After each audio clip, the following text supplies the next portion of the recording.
have fun streaming.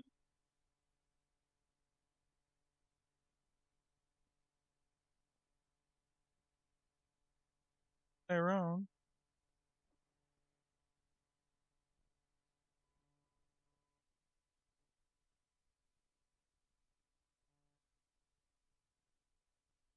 Yeah, we got live streaming 5 days.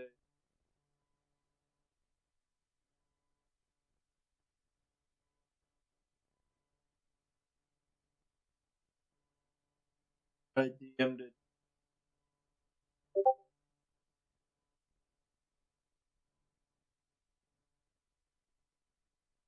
Oh,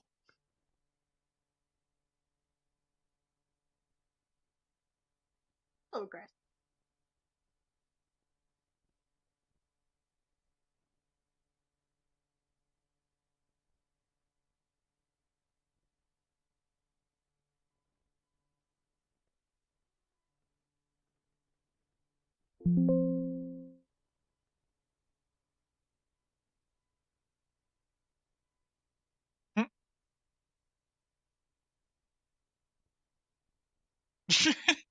what is happening? The fucking Hulk in there. Oh, that. Yeah. Yep. Well, probably the event's gonna happen on the 16th, but the live stream is at 11.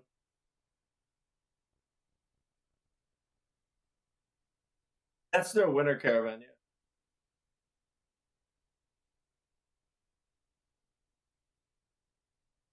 This was announced long ago.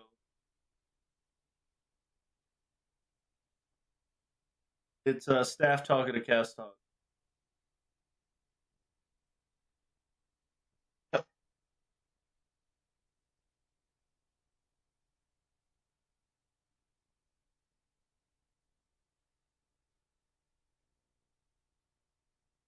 Crossbow? Yeah, the dude has a crossbow outside.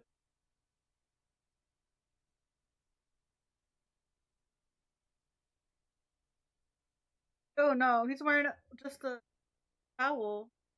He's got a towel and a katana. Or those shorts. New special. Roid raging.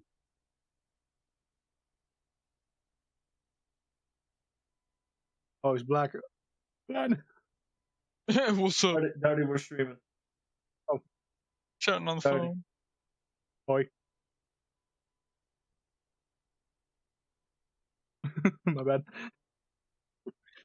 Just shaking their hands. He said, hold it.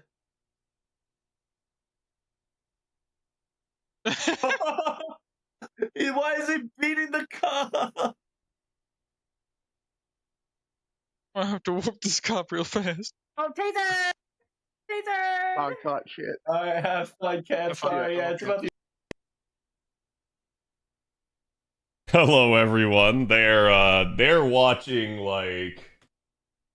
God, I don't even know what to describe it as. Trubs has been on this kick of watching people get what we like to call the rap.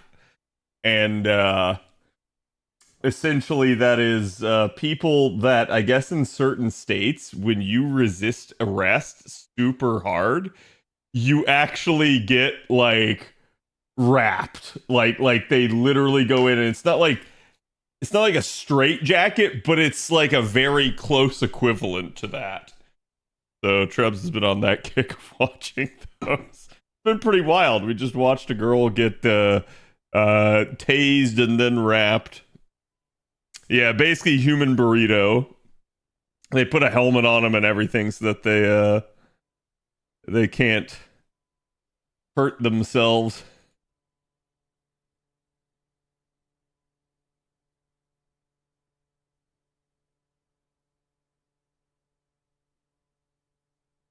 What we owe.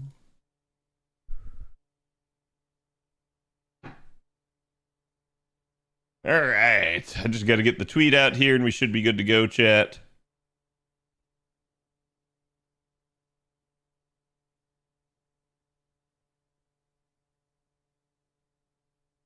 Running gonna drift together forever.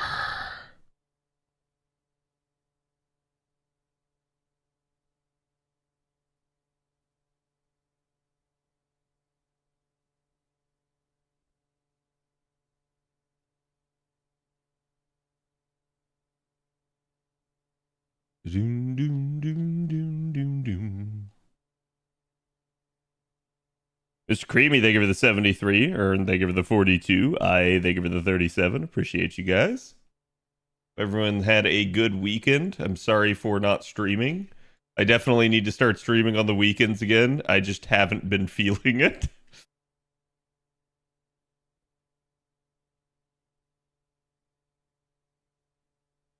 But again, thank you guys for the resubs.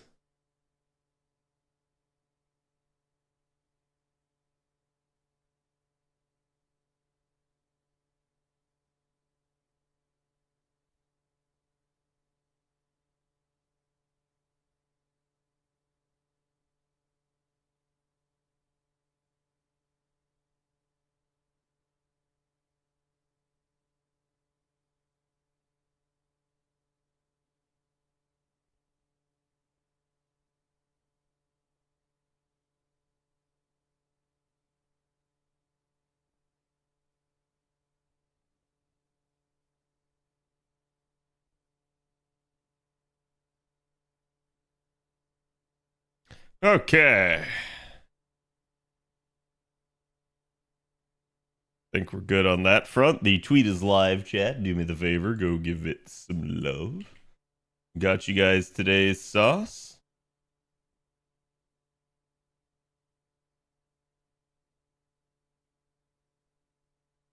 I know they're not really viable, but are they playable? I want to roll for some dot characters. Yeah, I mean, like, you can definitely use it. It's just going to make a lot of the fights take a lot longer. Like, I don't really advise it, but can you kill things with dots? Yes, absolutely. Certain dots, though, will not break, like, break bars, so you'll still have to do, like, manual damage for stuff like that. But, I mean, it is what it is. I'm going to say, like, if that's where you get your enjoyment out of playing the game from that, that's perfectly fine. So it's definitely a viable style. Why is chat disabled for this live stream on YouTube? Huh? Is that a setting that I did somehow? That's I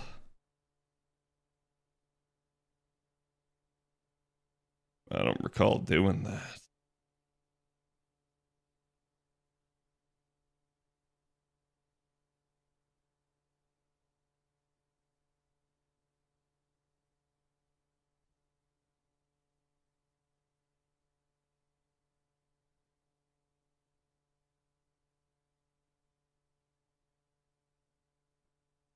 No, okay, there's the chat. It just was like glitched out. I don't know how the heck that happened.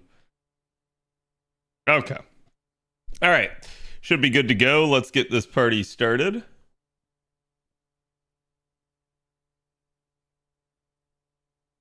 Hello, everybody. Hope everyone's doing good today. My hair's...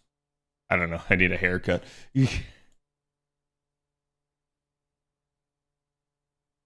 Okay. Here is today's artwork. Go give the artist some love.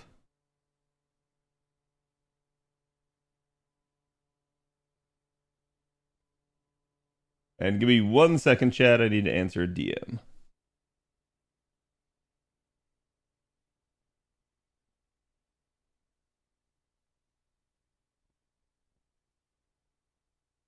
Okay.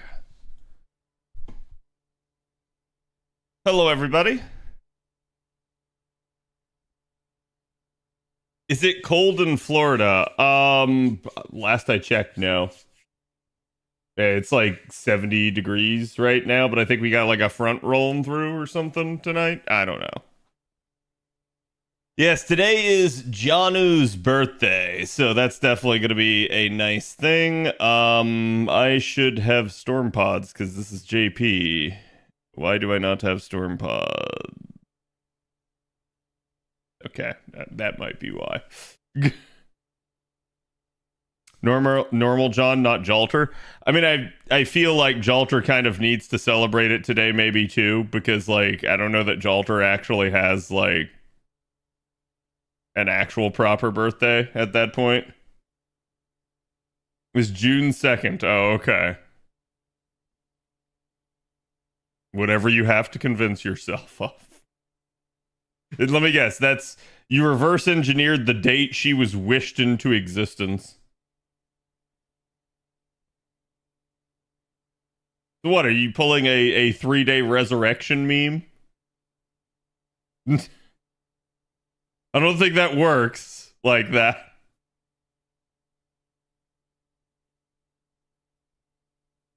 Unless, well, actually, yeah, I don't know. I don't know. Like I don't remember her original lore from like Orleans, where like was it actually stated that she like appeared 3 days later or something?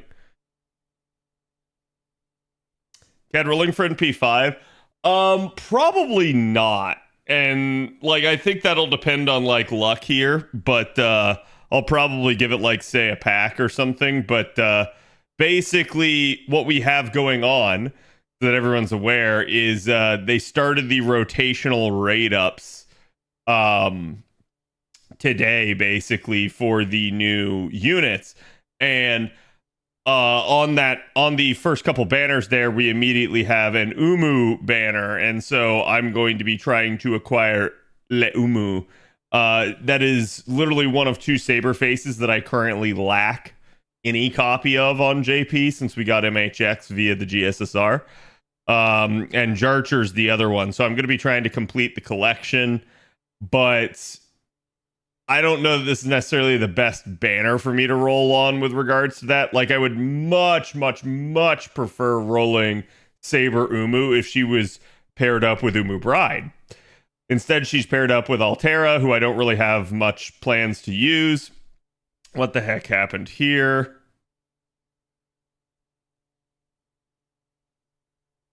Okay, we're just gonna punch it anyways.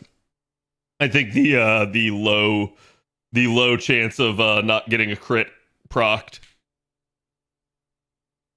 Missed Cutting skill 2. Yeah, most of the time I don't bother with it because it's not really necessary, but well, it bit me in the ass there. But it's fine. It'll still just be a 3-turn instead of a 2-turn. That is the beauty of this node. Even if you mess up the first wave, you could just turn it into a 3-turn. Hello, Butters. 20s tonight in the Panhandle? Oh, that's wild. I had no idea. Yeah, like, I heard it was getting colder, but I didn't see how much. We have 97 interludes open right now. Yeah, so I'll go through the JP news here with you guys in a second. Basically, JP launched a full-scale, like, I don't know how to say it, like, invasion. It didn't, like, they basically just decided, all right, cool, like, we're gonna throw everything in the kitchen sink. So I'm gonna get my AP down here a little bit on NA, gonna get it down here a little bit on JP, and then like I said, we'll probably talk shop a bit, then I'll do my rolls, and then from there, if we have the time, I would like to start 2024's banner review with you guys, with the hopes being that perhaps I can get it done this week. I don't know that I'll be able to. That'll definitely be a problem, so to speak. Hello, thank you for the 50. Appreciate it, my dude. And Zelfer, thank you for the 48. Sorry, yeah, 48. But again, I hope you guys had a great weekend. Did I say 2024? Sorry, 2025. I'm going to have to get used to that. Forgive me. Remember, guys, I'm an accountant. I work perpetually a year behind anyways.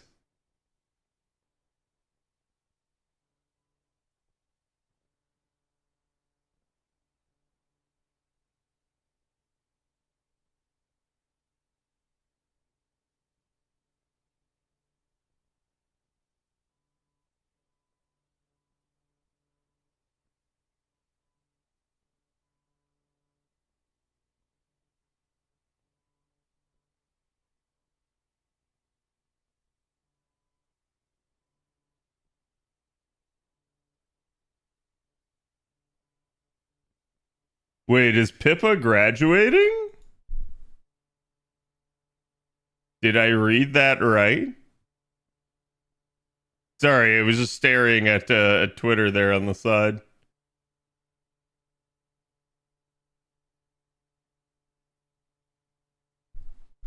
Managed to get Squirtoria for JP. Nice, congrats. Happy fucking birthday. Well, it's not my birthday, but it's John's.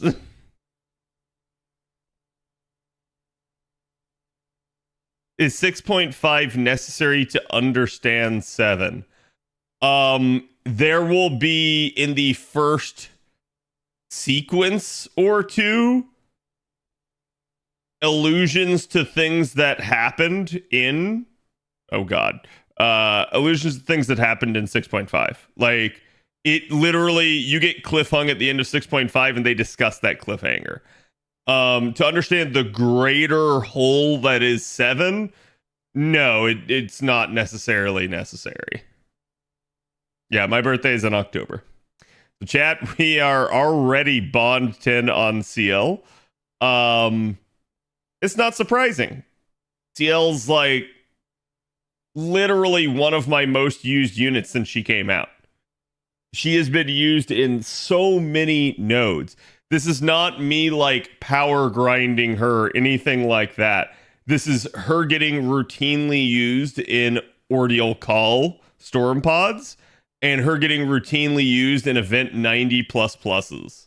So it's kind of wild just how much use she's already gotten. Seems to be another Pippa, not the Crazy Bunny. Okay. Which I can maybe understand if you share a name. It's like, that's probably pretty hard in the VTuber world, because it's like, how are you ever going to get recognized when you have the same damn name as somebody that's way more famous? But yeah, it'd be what it'd be. Let me back out here so that I don't waste it. I am definitely Bond grailing her. Is Cat a Libra? I don't know. I think, right? Like, I don't know astrology, so you'd have to tell me. Personally, I always thought the people that dealt with astrology, like, I think it's one thing to be like, oh, hey, this is a like a cool or interesting thing, like with like the Chinese zodiac or something like that, right? Like a passing fancy or something, or maybe even like some sort of hobby. Perfectly fine. And I'm not talking about like actual astrologers, right? I'm talking about people that make all of their life's decisions based purely off of like horoscopes and like the astrological signs, and like they're like, oh, we'll never get along because we're the wrong sign. I look at those people and I just go like, all right, they're insane. That's just how I've always viewed that.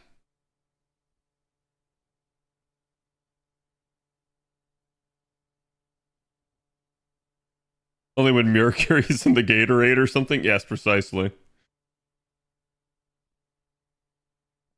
Himiko for my GSSR? What the heck can I do with her? So Himiko works really well.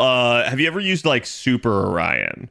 Because the way to think about Himiko is almost like a more party-oriented Super Orion. Basically, she just really likes to go Buster Unga Boonga. She crits really hard, and she can help the party generate stars and kind of keep them protected a little bit. So she's definitely nice. Yeah, I would highly advise using like Merlin alongside, maybe even a Koyanskaya. But yeah, you can absolutely do some crit memes. And you can also use her technically in the Invincible comp if you wanted to run her alongside like Merlin and Castoria. That can also work.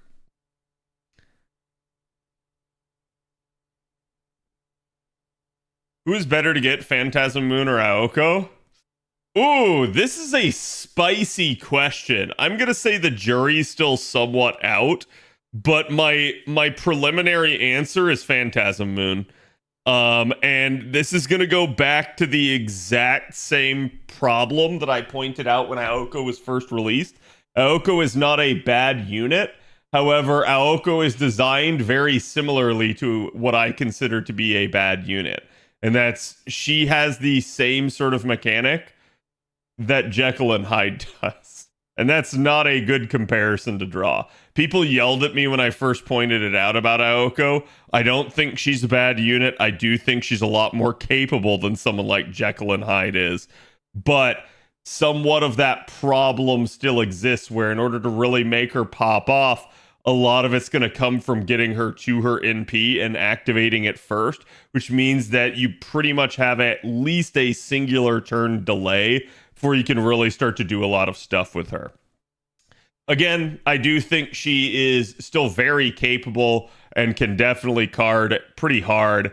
It's just one of those deals of like, to me, Phantasm Moon is just more usable just right off the rip. And her being that single target as well is also going to help her out in terms of like, hey, she can be a boss killer for you.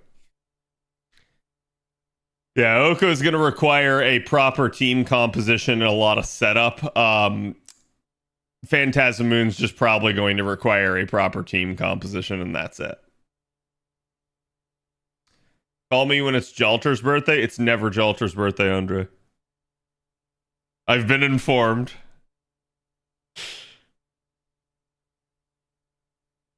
How many episodes of Banner Review are going to come out? Because there's a lot this year. So we're going to be changing how we do Banner Review this year. If you guys remember, last year took so long that I basically swore it off. I said, I'm not going to do Banner Review the same way that I've been doing it. And I've been thinking a lot about that, and I think I kind of have my solution. The difference will be on me, but the difference will be a lot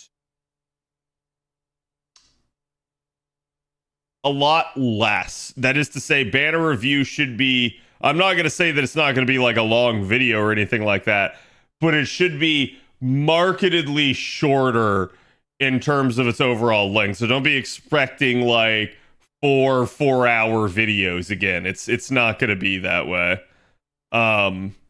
It'll still probably be a couple of hours, but I'm not anticipating it to be some ridiculous like time. And however long it is, we'll divide it up as need be.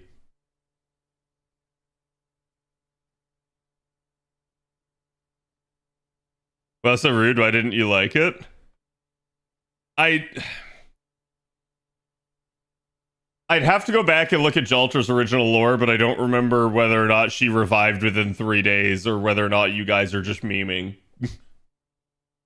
Like, I'm pretty sure there was no revive in 3 days thing mentioned. I'm pretty sure it was just Jill DeRay basically willed her into creation using the Grail.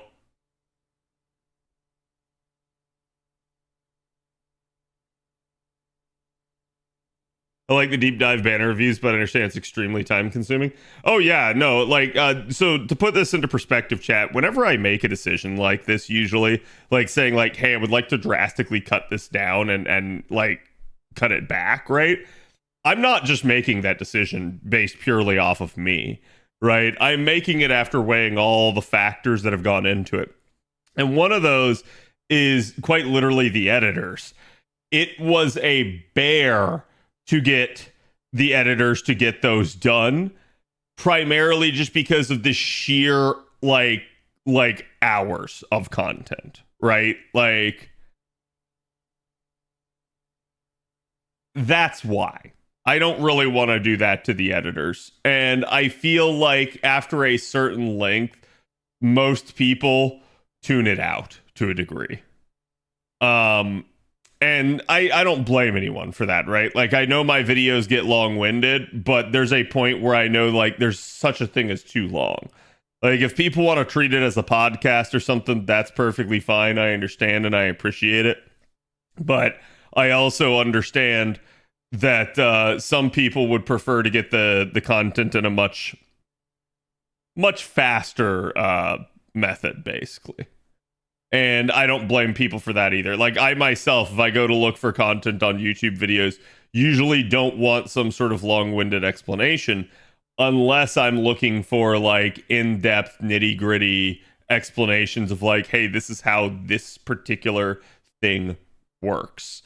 So yeah, it's like sometimes when you go looking for something, you just need a simple answer. And that's like usually when I go looking for something on like YouTube or you know, like Twitter or Reddit, wherever you're right. Like I'm looking for probably something that is maybe not the easiest to answer, but something that it's like, hey, I just kind of need to know this, and then I can take it from there type deal. I forgot we got Ox Demon King.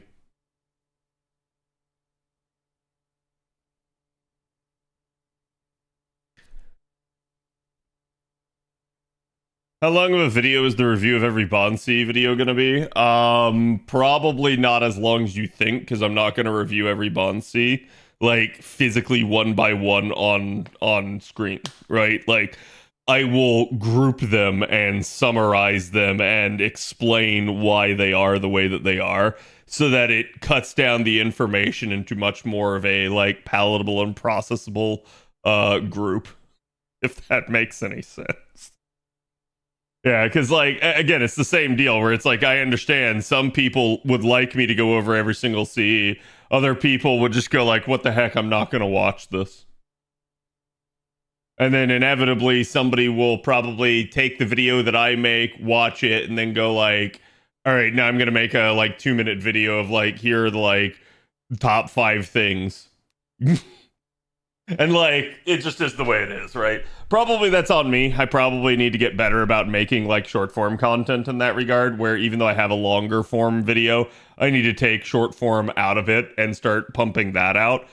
That's just a like me not having the time necessarily to do it type deal.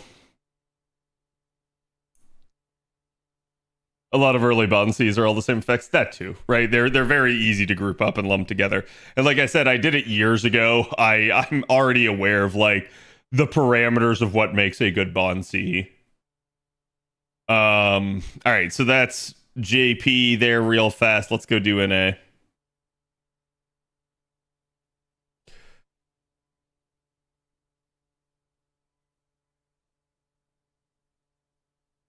%50 of them had the same effect, yeah.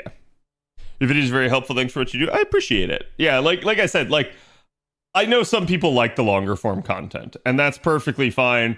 When I say that I'm cutting down on things, chat, like literally cutting down on something that was 16 hours long and reducing it to something that might be like, I don't know, like anywhere from like 2 to 4 hours. That's still a huge, that's like at least a 75% reduction, but it's still a long fucking video, right? Like the problem that we had last year with Banner Review was it went insane. It quadrupled in length, and that was the problem. It needed to not. There was not a whole lot of value in that, and I basically ended up with last year's Banner Review reviewing every single unit in the game due to the nature of the banners. I think there was only like 1 or 2 that I didn't end up having to go over because they just didn't get a banner within the time period of the year. Like, for instance, I don't think I did Benny Enma because Benny Enma had a banner right before the beginning of the year and right after the end of the year. So she was one of the ones that didn't get reviewed, and it was like, that was it. The single started the every fucking servant every year. Right. And so, like, that's the problem. So I'm going to look at this more from a holistic standpoint and try to advise you guys based off that. Moldy, thank you for the 9 months. And if I didn't say it earlier, Persian, thank you for the 17. Appreciate you guys. Oh, that's so weird. I realize what it did now. It came across as Persian, even though it's Persh. So it must mean that my browser has like auto translate or something activated. At this point, beta review is basically in every single unit review. Yeah, and I'm not going to do that. I'll explain to you guys how I'm going to do it as we get to it. What am I doing? Can farm free quest there. Got 4 days of half cost embers. None of the other things are half cost here. And I can go farm more Trom. So I'll abuse the half cost embers for a little bit longer. I've actually been doing assassin ones because the only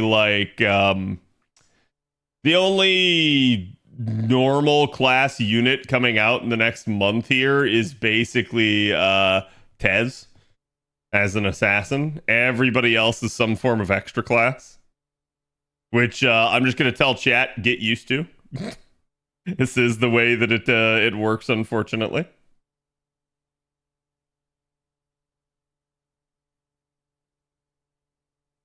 MP2 Nito Alter, nice, congratulations.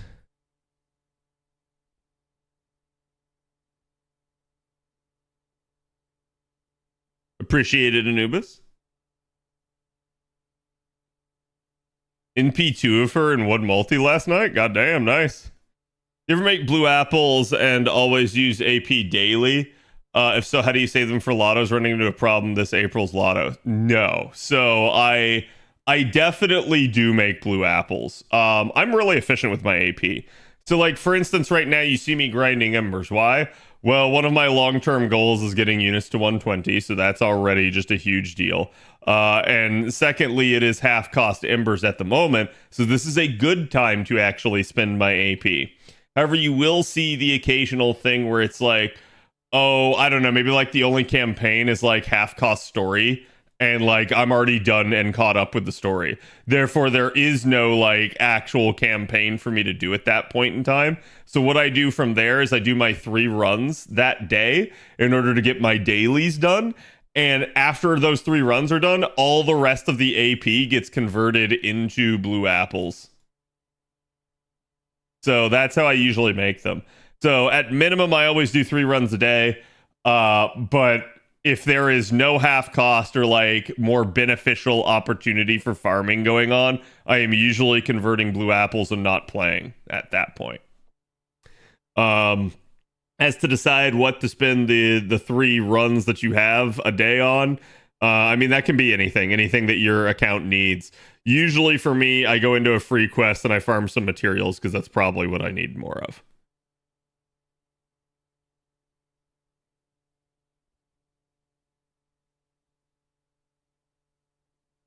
We'll be pulling pretty much anything but extra classes for a while. Like I said, don't like, I was warning you guys that it might not include the extra classes, but it might very well include the extra classes. In fact, I will say there is at least one sign, even though they said it's only 7 units that you'll be able to do it to, which does point to the 7 base classes. There is a sign that it couldn't also include the extra classes, and that's the fact that the rotational rate ups for the banners that are going on actively right now are all classes. So this includes your extras. So because of that, yeah, there is a high indication that like anything is going to be viable to be your your grand. I'm just going to say, maybe be careful. Don't put all of your eggs in one basket. Don't assume that the you know what, I'm just going to put some assassin numbers in. I have so many of them already. Don't assume that you're going to be able to do multiple of a class either, though. So like in general, come up with a good idea of some various candidates that you think would make good for a grand. Don't necessarily be like, hey, I'm going to do like 3 different foreigners. That might get you in trouble because it may only be like 1 per class or something like that. I have no idea. We won't know more, not until probably like April at the earliest. Because I just assume that while they've mentioned that system, they're not going to tell us more until they're ready to. And they won't be ready to basically until it comes out. Maybe if we're lucky, we get like an interview from them in between now and then. That does occasionally happen, but it is rare.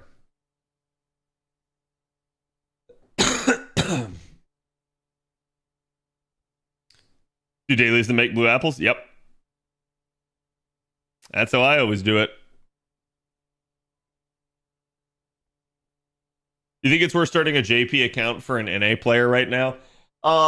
It's difficult to answer. My advice that I've always given people, and some people disagree with this, just FYI, but because I think it depends on your personality. But the advice I usually give is that playing JP or playing a second account is not really worth it unless you're going to play it as a main. What do I mean by that? That is to say, if you're not, and I'm not talking about rolling, chat. Like, I'm not saying like, oh, like if your main is a whale account or you just like spend some amount of money. I'm not saying like that you can't play a second account free to play. What I am saying is that it's not really worth playing unless you play it like your main. That is to say, you log in every day, you do everything you can to try and advance the account. You're playing it still to the fullness of its capacity.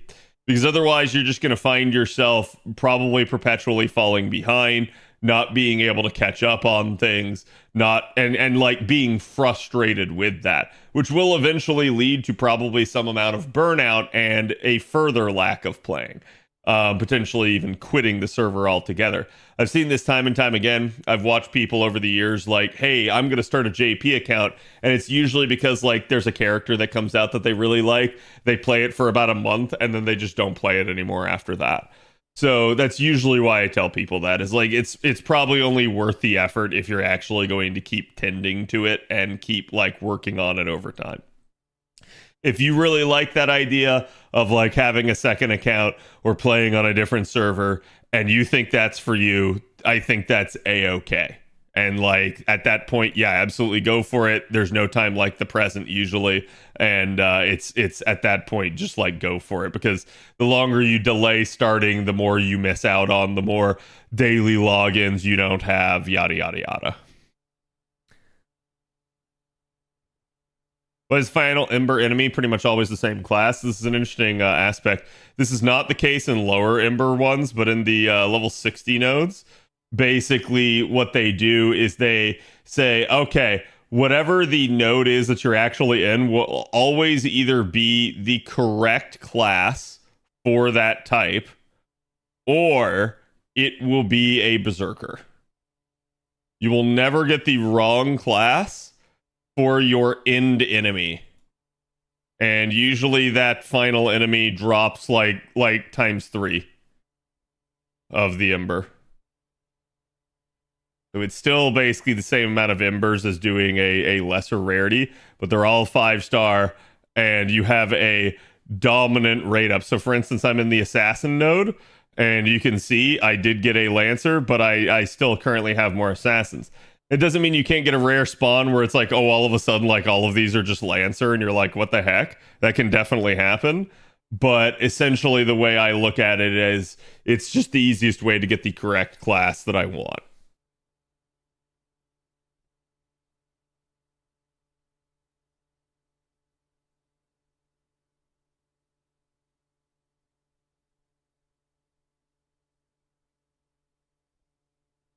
But it may not be their actual class, like making Castoria a Grand Saber or something. I mean, yeah, I doubt they'll do anything like that. They're probably gonna, if it is restrictive based off class, they're going to probably at that point restrict you to 1 per class. And I doubt they would ever allow for any sort of like cross-pollination like that. They do a survey around this time, right? Usually, yes. I don't know if they'll do it this year.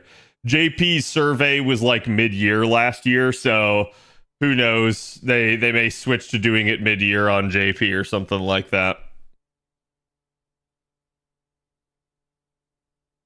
Wouldn't play JP just because of the language barrier. Language barrier is a problem. I do think that's one of the biggest concerns if you're going to play on JP. But admittedly, I think it's still a, how do I put it? Like a very doable thing, especially if you've been playing on NA. Usually almost all the buttons are the same. And so the only things you really need like an explanation for are like some of the menus deeper in there.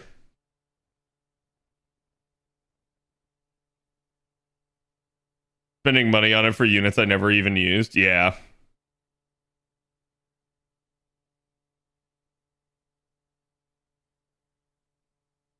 Best time to start was yesterday? Pretty much. That is the way it always is, though, right?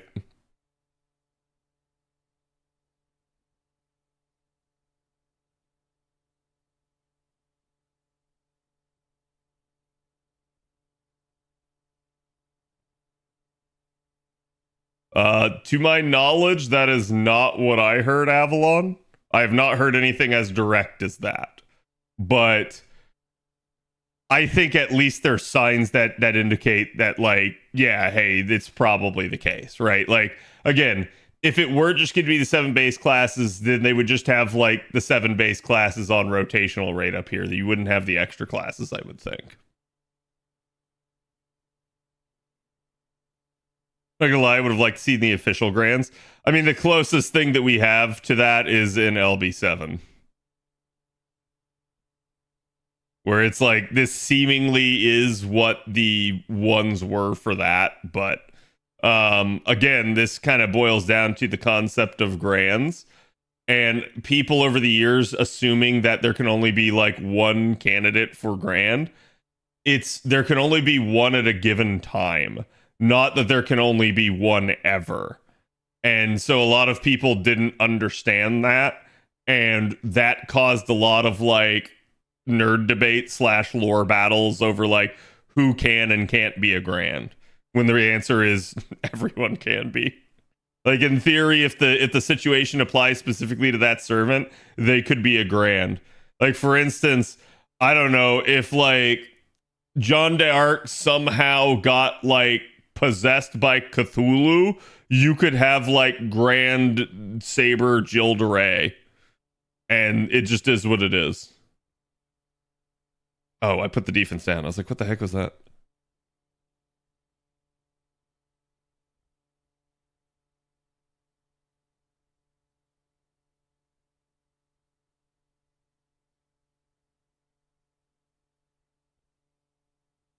For 9th Annie Famitsu article?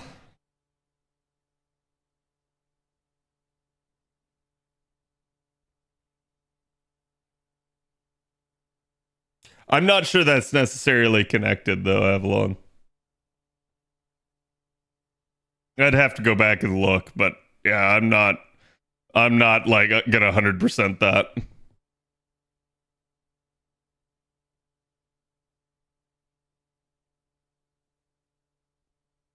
Multiple candidates in the throne picks a grand based off the situation they're needed for, pretty much. Like, and someone said it the other day in chat, and they're absolutely right, but grand is just a vessel size, basically. That's all it is, right? Like, so, like, if you want to think about it, like, in terms of like a normal servant is like a cup, right? Like it's just, it is literally just this, like, this cup that, you know, like, gets filled up. Then a grand is basically like, hey, I'm a fucking like bucket. So it's like that's just the way to think about it. It's just a bigger thing, and it fills it up is all it is. So there's just more room to fill. And this is also implied by like basically divine servants also seem to have larger graphs themselves.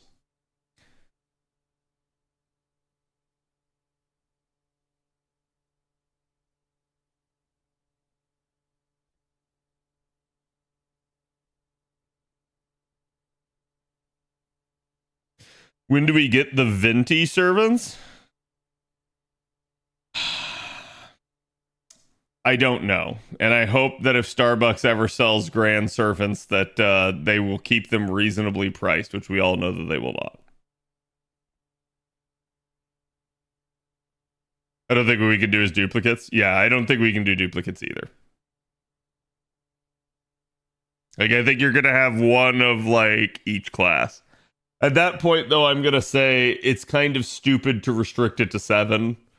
So it's just what it is. But, like I said, that's why, like, to me, no, I'll wait. I will absolutely wait and see what they tell us.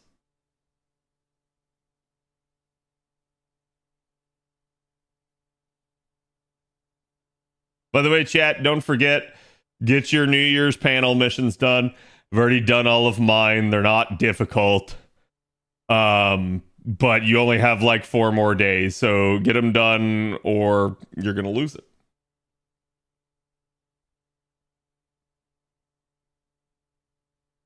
Hello, Barry. How's it going?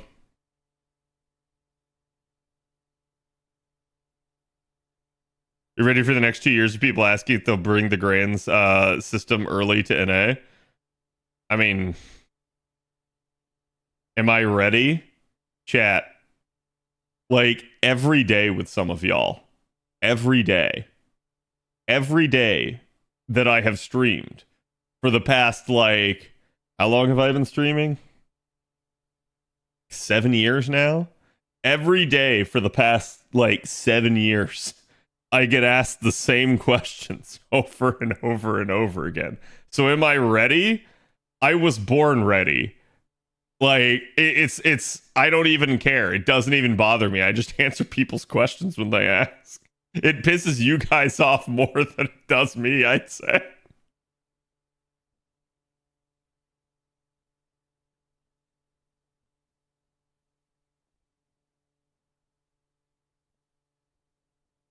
Cad, won't all of yours be Artoria anyways? You're goddamn right it will be.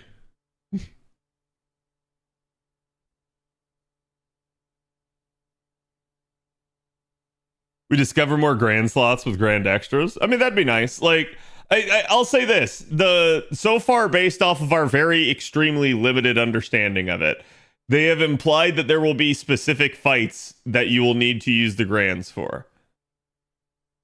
I hope that is not all, because if that is all, and it only applies in like Epic of Remnant, sorry, not Epic of Remnant, Ordeal Call, like.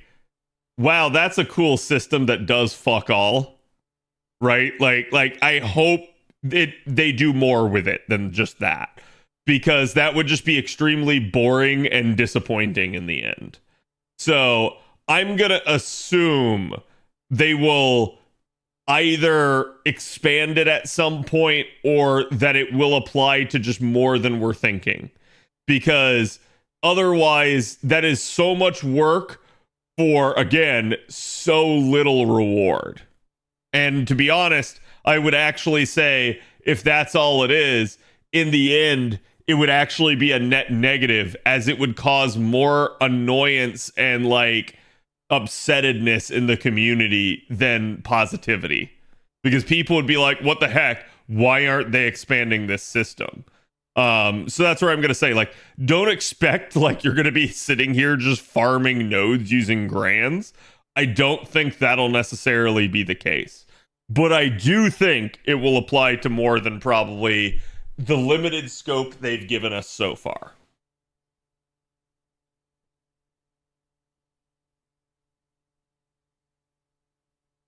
Cat, are your feet smelly? I don't know. I can't really say that I smell them.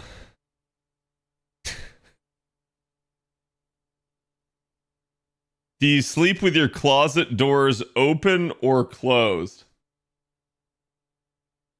Open? I guess? I don't have like those sliding closet doors. I have like an actual door and I just leave it open. So that's definitely an interesting question that I don't think I've ever been asked before.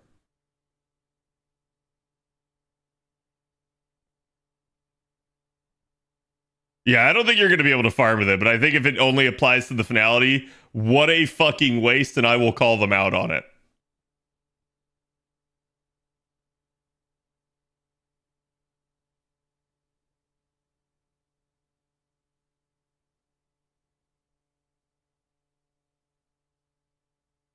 I think that's a sneaky show feet question. It probably is, but I'm not going to show my feet, so...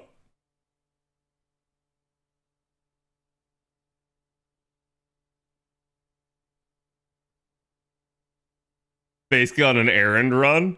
I mean, to be fair now, like, you gotta imagine, like, late game in any RPG, whenever you do, like, a fetch quest. Like, hey, bro, I know you've been crowned, like, Lord of this, like, I don't know. But, like, oh, hey, can you go fetch me my chickens? And it's like, do I look like an errand boy? I'm like dressed in all gold. I have a laser sword. I like float with magic. and you want me to go get your chickens for you? Yeah, sure, bro, I'll do it. Give me the like the 2 copper reward. Like, that's just how it is sometimes in games. But do I think they'll do it? No, I don't think they will.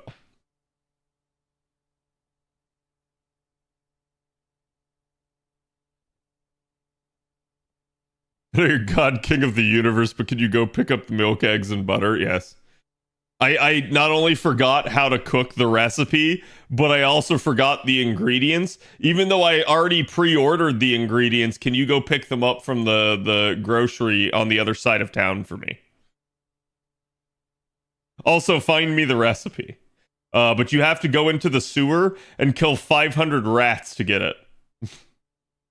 That's the only way.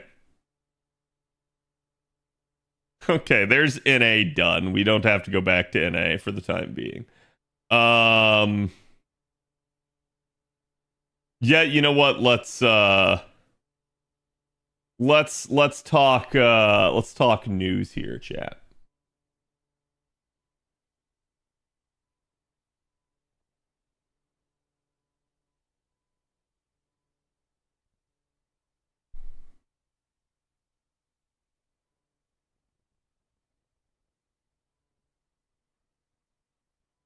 So we have 3 bits of news.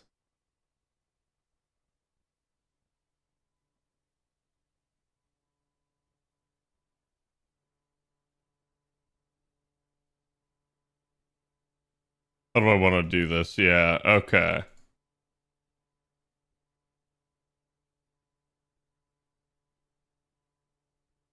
There we go. So, number 1, we are getting Spirit Tour Celebration Part 9, aka Evocation Festival Part 9. They have added 5 new servants. Now, this is a complete and total fucking lie. They have added 3 new servants. Because the answer is they have added Kichi Hogan, Eris, and then the Valkyrie Summer versions, of which there are 3. As I posted on Twitter earlier, this does mean that, yes, you can now acquire all 3 Valkyries. Bob sent me an image earlier of some mad lad that has already managed to 120 all 3 of them, which is just absurd because that's something to the tune of like, I think it's like 51 grails or something like that. So that's just pretty insane in that regard. Yeah, their costumes are already in the shop. Again, we got basically Kichi Hogan added, which Kichi was one of the like last welfares pre the coin system, I want to say. So it's definitely nice that she's here now, and it's definitely a good thing to have her. You've got the Evocation Festival leaves, all of that's pretty standard. I don't really need to go through a lot of this, but yeah, you can see you can now get each of their costumes. Looks like they do have unlock rights, which this is pretty interesting, and I'm gonna say this right now, chat. I do not believe they are going to let you vote for a rerun this year. And the answer why is because if they were, this doesn't make a whole lot of sense. I'm not going to say it's like 100%, right? But I do think this hurts the odds of them doing it again. Because I think you guys know it, and I know it, that if they let us vote, quite literally, Summer 7 was going to get voted on this time. It was definitely one that I was voting for last time around, and Summer 6 made it in instead, purely because Summer 6 never got a rerun. Well, guess what? Summer 7 also never got a rerun. So it would have clearly been the next thing up, and then probably some other event on top of it. So we'll see. Maybe they allow it in the end, but I suspect that this is probably a sign that they're not going to do it. And if you think about it, it does make sense. They probably have a pretty busy slate this year. Because and I'm going to say this again, I truly believe the only reason they even let us vote for reruns was that there was pressure on them to do reruns, and they needed something to like fill the gap. So that's why they allowed it. Versus this year, I think they're probably like full to the brim with crap they gotta do. Let's see.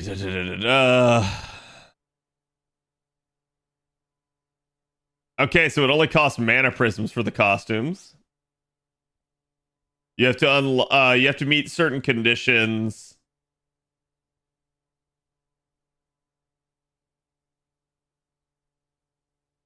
Which it doesn't say. I think these are the only conditions, and it's just that you haven't already gotten it, I guess. I think it's 500 mana prisms per.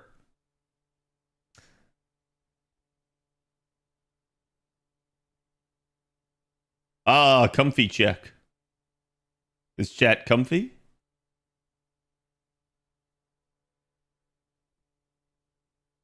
And then we ended up getting a upgrade to Kichi Hogan's charge skill. Now, you can't really read it here, but it basically increased her from 20 to 30%. We'll talk about that here in a minute as well. Let me get that pulled open real fast. Of course they don't have it.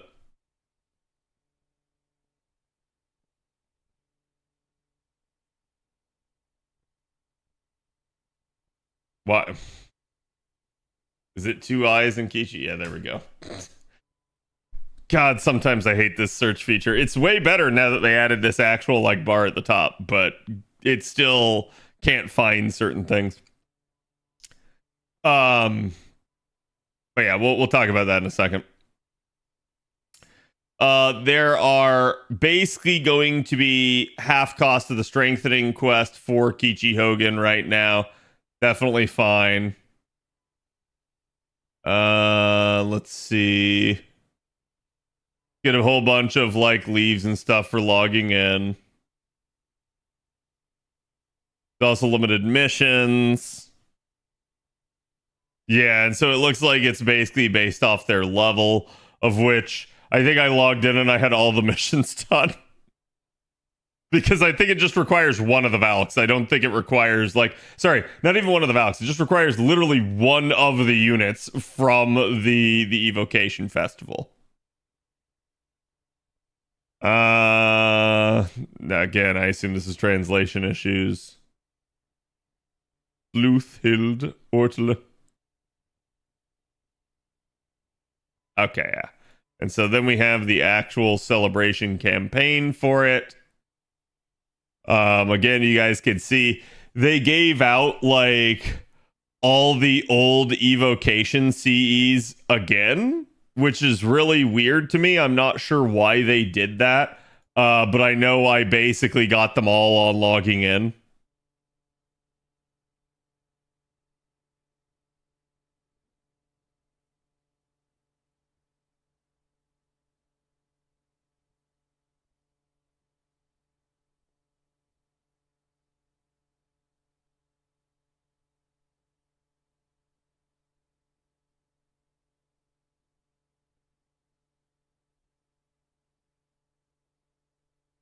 Aniko, thank you for the 8 months. Appreciate it. Hope you're having a good one.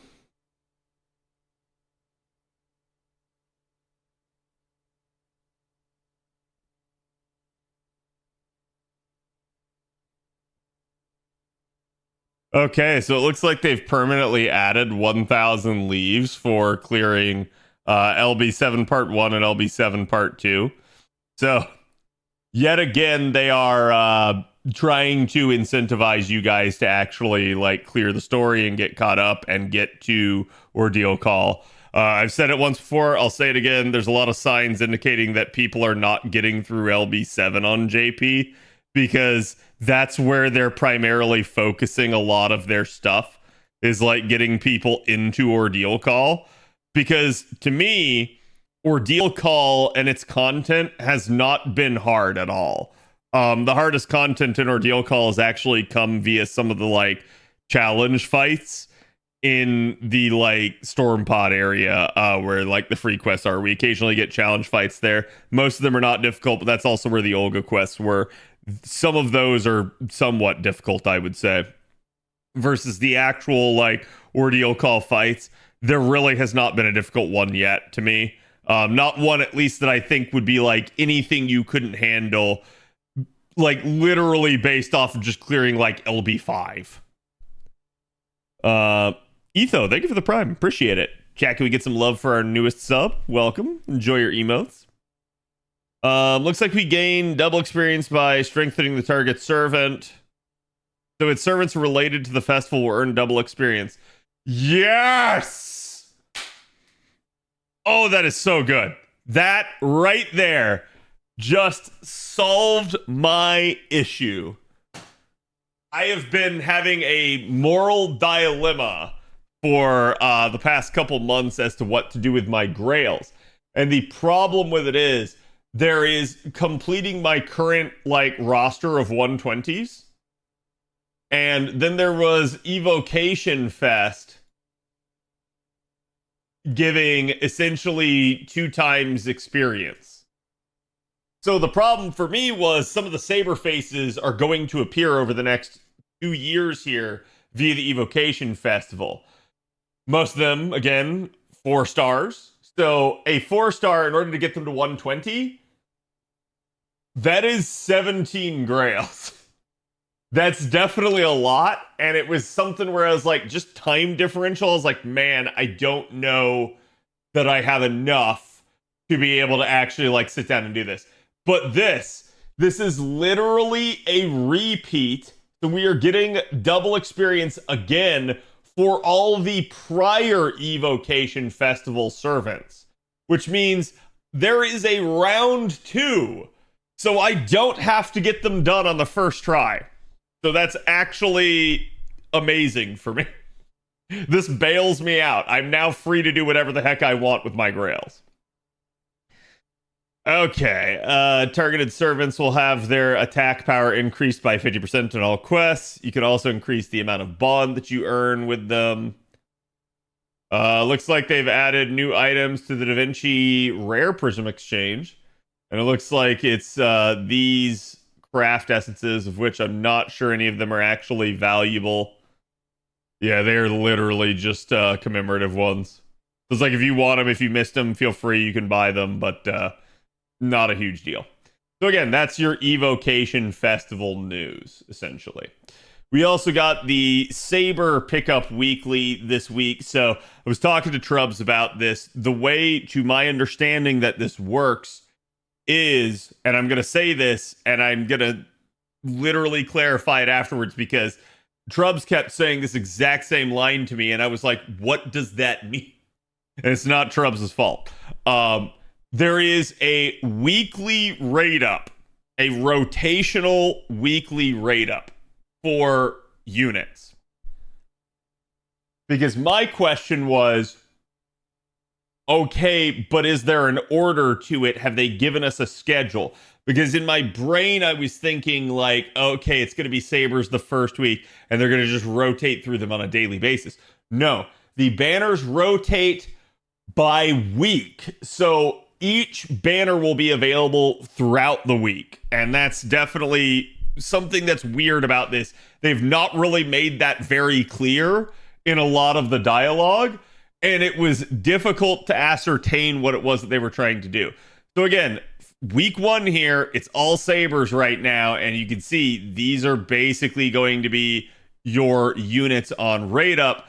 Each one of them has units alongside. For instance, if you want more copies of Salter, you're going to be rolling the Artoria Day. Altera, this is going to be the one I'm going to be rolling right here after we get done with the news, is going to have Umu. And basically, Okita is going to have Sumanai and Deion on it. Mordred is going to have Rama and Lancelot, as well as Bedivere sneaking in there. Umu Bride, and this is my disappointment. They know what they did. They purposely split Umu and Umu Bride so that they would not be on the same banner. Because like I said, I would be going deep if this were the case, if they had actually combined them. But because they didn't, I'm going to wait. I'm going to hold off. I'm going to see if there's like a, I don't know, like a Valentine's rate up or a later rate up at like one of the fest events or something like that. But yeah, so again, you've got Bride here with Gawain. He's story locked at least. You've got Void Shiki with Suzuka Gozen. You've got Musashi with Fran Saber. And you've got Arthur here with Yagyu. And then Sigurd with Mabe Saber and Bedivere there as well. And then Benny Inma with Diarmid. And then let's see. Yeah, so this is the other really cool thing. Every single featured servant has their interludes and I believe strengthenings available. I may have to double check that. But they are all available regardless of whether or not you have the unit. So chat, do you want to complete more of your milestone goals? Do it now. This is the best time. You're going to complete so many. If you only have like a limited roster, try to do all of these rank ups. This is literally free Saint Courts, free materials, and then if you ever do pick up the unit at some point later, they'll already be upgraded. So it's amazing that they're doing this. This to me was one of the big things that I was saying before, that like I'm really surprised with how limited they were doing this system in the past. They did it during some of the Road to 7 campaigns and stuff for like, oh, okay, well, this unit's involved with this Lost Belt. Fine, we'll let you have access to their strengthenings and interludes. And I never understood why they only did it for a couple of them and they kind of stopped doing it. It's such a good system. Absolutely do it. Because again, especially for the interludes, strengthenings I think are another thing entirely, but the interludes are like, hey, this is also story for this character. So reading that interlude, and this is why I say the devs are stupid in this regard, reading that interlude might actually convince you to like the servant and want to roll the servant. So like, why wouldn't they make it available? And an example of this that I can use is post-Agartha, a lot of people hated Shez. But Shez's interludes actually really do a good job of making you not hate her and realizing that there's a difference between the Shez that you see in Agartha and the Shez you've actually summoned. So, again, that's a classic example of like, yeah, no, the interlude might actually change your mind. So, I've never understood why they didn't do that, because it's a great selling point to do this. Okay, let's see. There's no change to rewards. This is just talking about pity.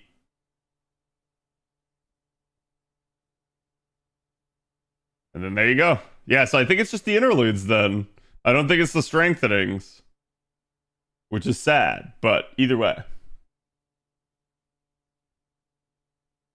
Yeah, it's only interludes.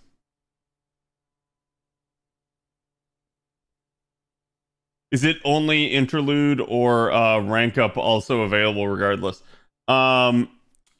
It is just the units that are currently on banner, basically, should be here. All right, let's talk Kichi Hogan's buff here real fast. So we don't have to really do too much of an in-depth analysis, but Kichi Hogan, as you guys know, she's been a welfare. She's been an AoE quick looping assassin. And they basically came in and they took her on Myoto Law and changed it because, frankly, this skill kind of sucked. It was a targetable 20% charge, which at least it was targetable, and it had 200% absorption. And again, there's nothing like inherently bad about this. The issue at play with this skill is that it's just not enough. There's not a whole lot of value. Nobody was really using Kichi Hogan to try and charge other units. I'm not going to say it was like, oh, it's never been done. I'm just going to say it's not a very common use of her. Very, very rare that anyone would try. Normally, when you have such a skill, especially for a quick unit, the quick unit especially needs it, and there's just probably no way in hell they're going to give it up. So as a result, almost everybody and their brother was going to be using it on Kichi herself. And that's where, to me, Kichi was, when she came out, the best, like, assassin looper that we had at the time. But that's not saying a whole lot, because some of the people that we had before Kichi were people that could only loop by brute forcing it with, like, a triple, 50% charger setup and a K-scope. So, yeah, Kichi Hogan finally allowed for some looping with like a starting charge CE and stuff like that. But what they came in and they did is they increased it. So now it's 30%. It also increases the target's critical damage for 3 turns by 30%. And you wouldn't think that this really makes a huge difference, but it does. This is actually going to allow her to become a Black Grail looper, something that she would have really struggled to do before now. So again, just having that extra little bit of increment there really can make a huge difference for certain units. I again have to emphasize, I do not understand their mentality when it comes to quick and refund and charge. To me, this is something that furthers the concept of the quick boogeyman, as we've talked about it before. This idea that there may be some sort of like super support somewhere in the future of FGO, and they design all the units with knowledge that that unit is eventually going to come, even though that unit, after years and years and years, has still never shown their face. Because otherwise, it just feels like they're gimping quick, and it doesn't really make a whole lot of sense. This is definitely a change in the right direction, especially to make the unit more functional now, as is needed. So I'm all for it. I think it's a good upgrade. I think it's just going to make Kichi a little bit more viable, even if she's not necessarily going to be the best unit. Okay, so before I ask, here we go. Avalon did at least get me with the charge scenarios here for Kichi. So essentially, against Riders, she'd still need some overkill hits potentially, but you can see no starting charge required there. The 30% with her maxed out a pen. And remember, she's welfare. She's in the Evocation Festival. So maxing out that a pen, not a difficult thing. You should have all the coins immediately capable to do that. So again, that right there, 50% charge on her own, 50% from a Scotty. Boom, that's 100% for her to start the loop. You're going to be able to refund about 49% there, pretty much right on the dot. But again, that's going to be requiring the overkill hits in order for something like that to work. And you can see this is basically just going to then kind of cap off there. You're going to have enough because that'll round up to 100%. So she'll refund again about 44%. You're going to use the Oberon, and that's going to finish her off as a nice solid Black Grail loop.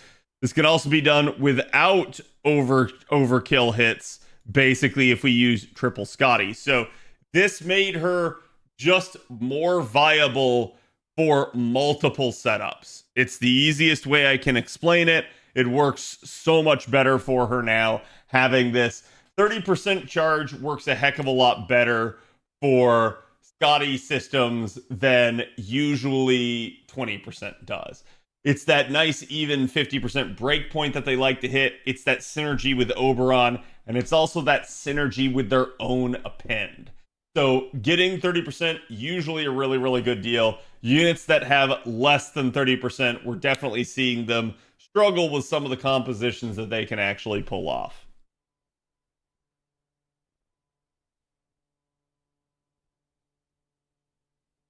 Can you change it with 2 OG Scotties? The issue with running 2 OG Scotties, like for instance right here, you would need more overkill hits.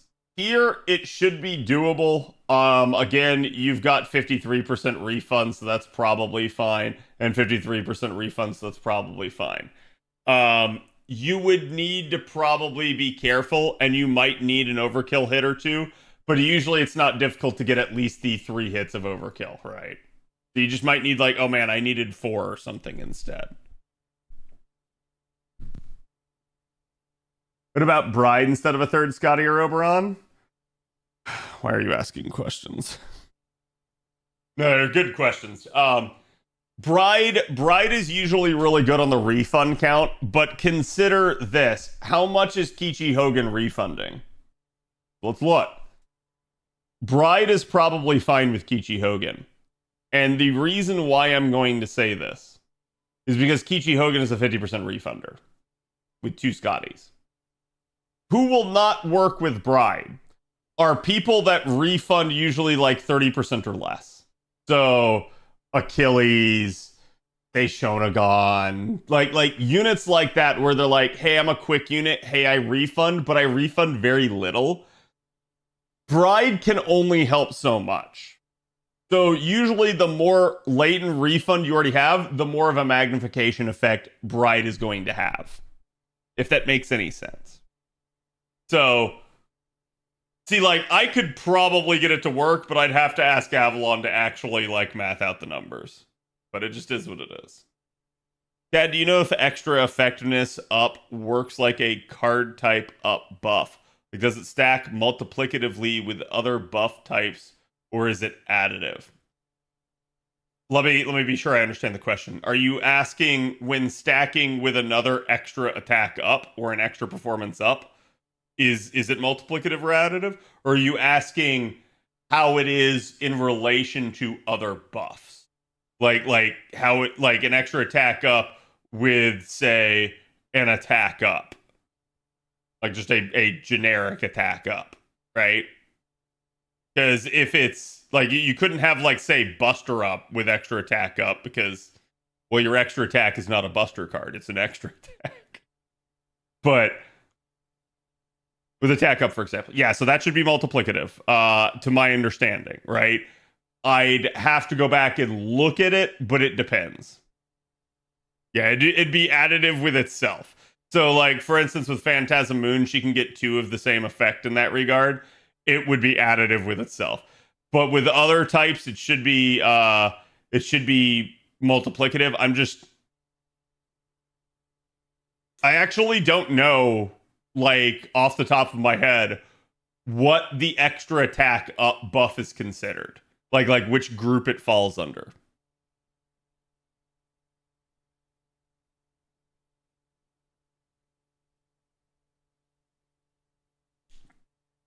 Is it a color up? Because if it's a color up, that's weird. Because it's not a color.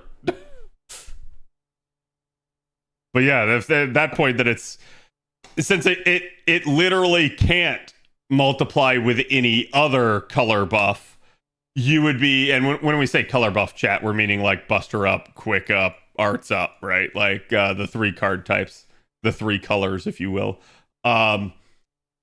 It can't stack with any of these anyways, so you're not going to get additive stacking. So that means any other source that it could be impacted by would be multiplicative.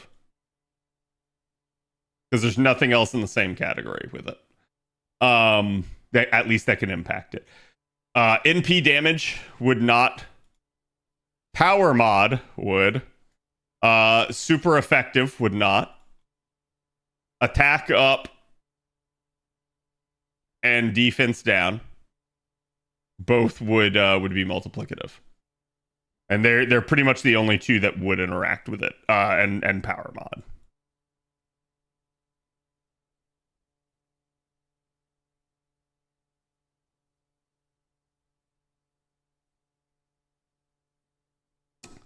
Cad Vanitas said the forbidden word, ban him.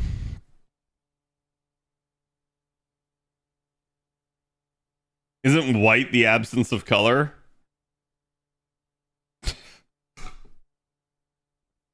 I don't know, man. Is it white or is it gray?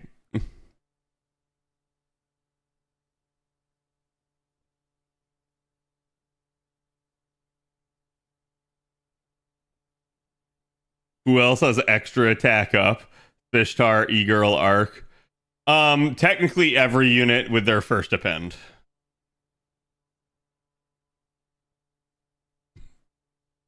Hence the reason, right? Like, and this is why I say, like, it's weird because I wasn't sure what actual category this was grouped into. Not off the top of my head. It may be in my guide video. It's been so long since I made that video, I actually don't remember off the top of my head. And it's such a, like, historically, this is such a rare thing to find. All right, chat. Anyways, that was Kichi Hogan. So let's roll. And just to see here. Yeah, so hilariously, like, I just pulled MHX myself. So this was already here. But these 2 are at least the 2 that I'm, as you can tell, that I'm missing. Interestingly enough, let me actually go look at the banners here real fast. Now go over Eris's buff. Oh, it's easy. Eris wasn't buffed. Do I think Eris should have been buffed? Yep, I do. Oh, there's a Musashi Berserker.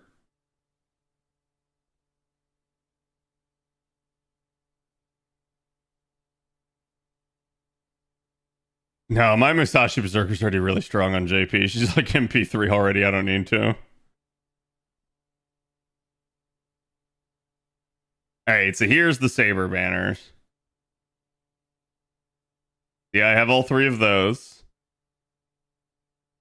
I have all three of those. I don't have Arthur. I think I have Yagyu on JP. I don't have Musashi Saber. Wait. Oh, because Musashi Saber just has strengthening, doesn't she? She doesn't have an interlude.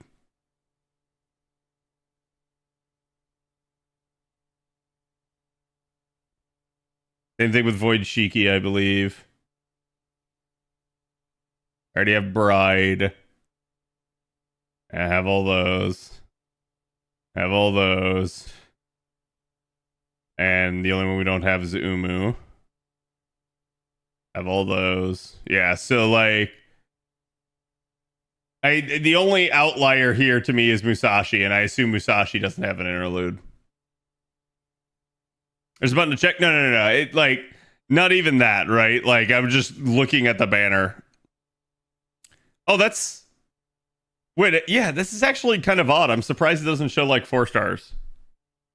That's kind of annoying that it only shows 5 stars. But it is what it is. All right, chat. Let me think. Let me make sure that there's not like something I need to get out of the shop here.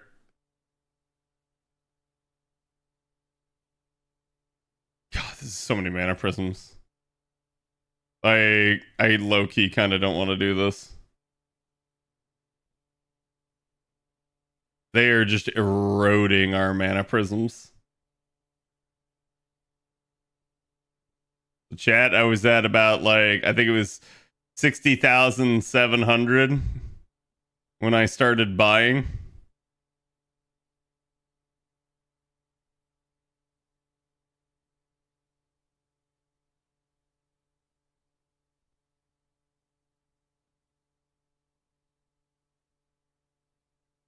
And I gotta get the C experience.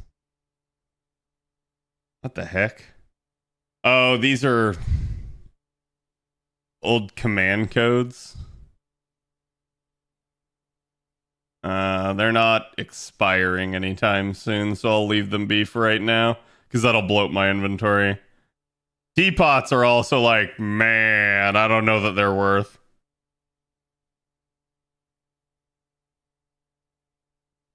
You're spending mana prisms to get increased bond. And it's like, if you have a shit ton of mana prisms, sure, why not? If you don't, though? Oh boy.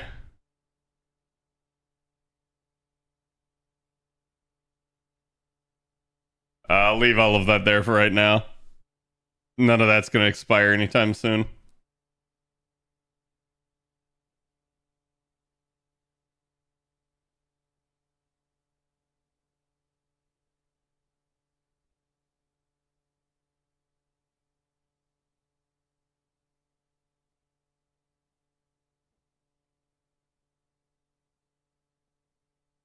Here, let's actually turn off Embers. Okay, so that's all the foes that I have currently in there. All right, now we can roll. It sucks though. I was hoping there was going to be like a ticket or something in there, because now I'm at 18 tickets. So we'll do chat. We'll do like the paid La Single. And then we'll do tickets to start out with. Like I said, this one's like, I'm gonna play this one a little bit by ear. If the banners like feed me a lot of Umu, we'll keep grabbing copies. But if the banner is not feeding me a lot of Umu, we are gonna get out of here real fast. Like I'm gonna try to get my singular copy and go at that point.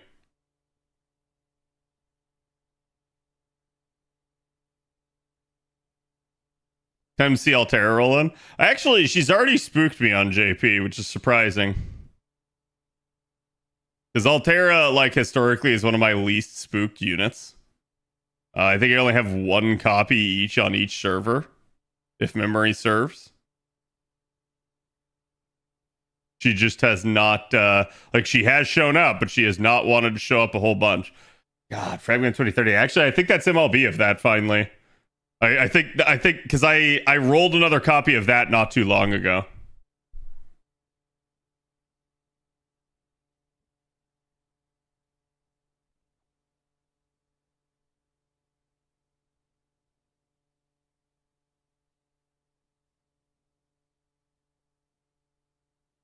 It's been a year and some change now.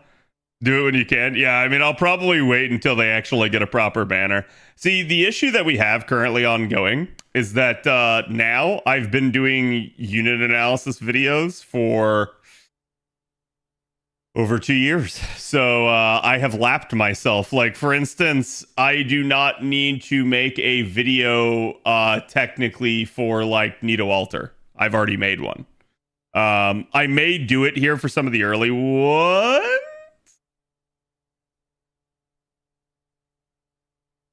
Well, that was easy. I'll take that. It's just an immediate Umu chat.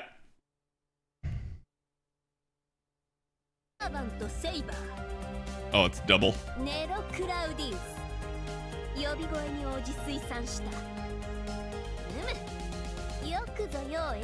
There you go, chat.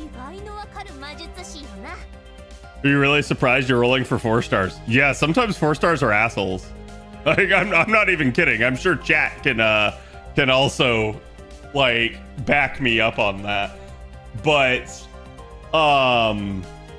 yeah, we'll keep going here for a little bit. But yeah, no, I'll wait basically until they get a more proper time, because, like, I may, for some of these early ones, like, go back and remake the videos for them, because we didn't have, like, back then I wasn't, like, getting Avalon to crunch a bunch of numbers for me and stuff. So, like, the presentation side of it was a lot less. Hilariously, though, those older videos have a lot more views, so it just is what it is. But I usually like to do unit analysis videos when they're more relevant. Essentially when people will care more and the YouTube algorithm will be kinder.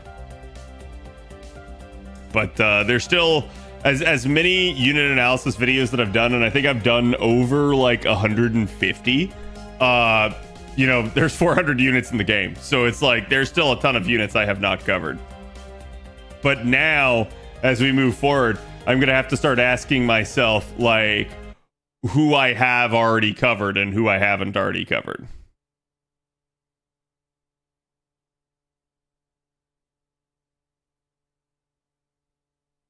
Yeah, probably later this year. Oh, okay. So that's the 10 tickets. So let's do a multi here. Actually, I should have enough for 2 multis at least.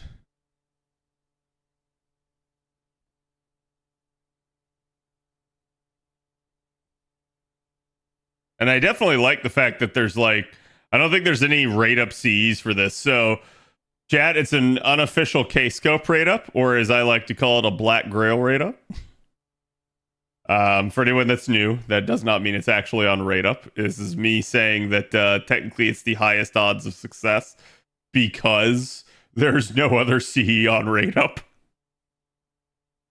Doesn't mean the odds are good. It just means they're better than the crap that you normally have.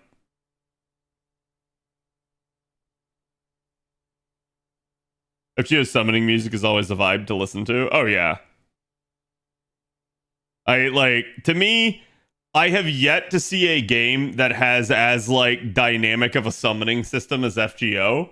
And I want it to have, like, even more. If that makes any sense. Because I think that's, like, one of the coolest parts for FGO's, like, gotchas when we get, like, those unique animations. And I love it. I feel like they should be doing it with more units. It wouldn't summon session when Cad got 2 Black Grails. Right? Like, can I just get one more, please?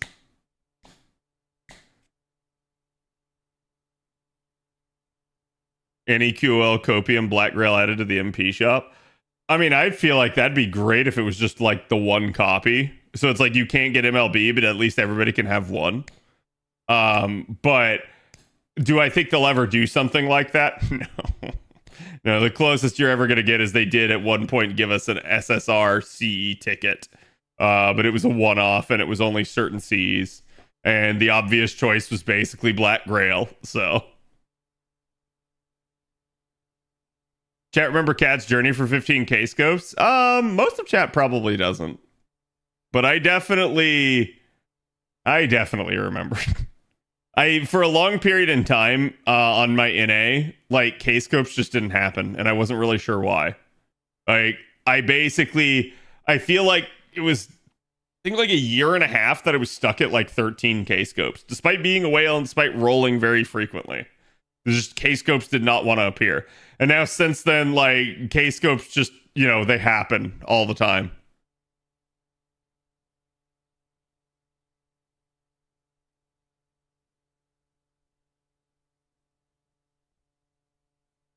Boom, there we go.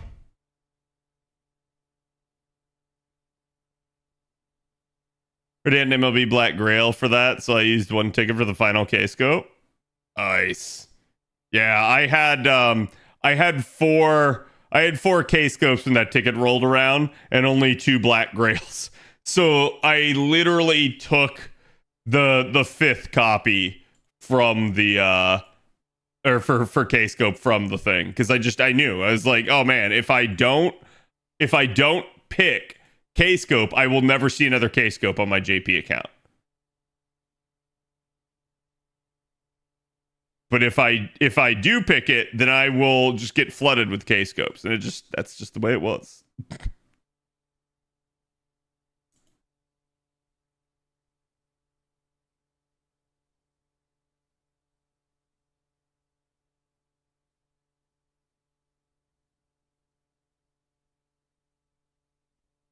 Okay.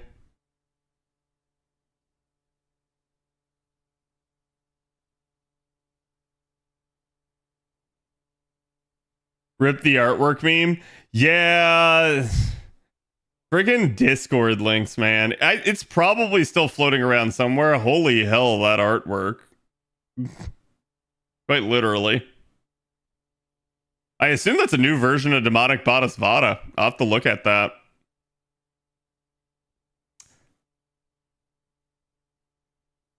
Wait, is that MLB of that sea as well?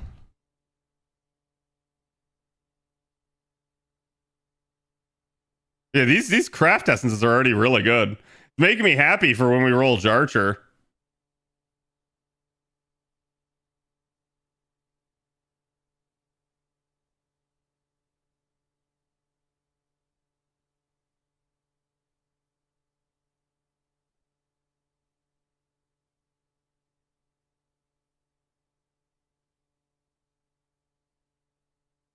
You can copy the link into Discord and paste it again to renew it.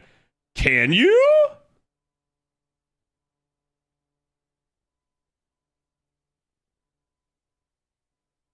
Let me try this cursed magic. Oh my god, you can. Yes.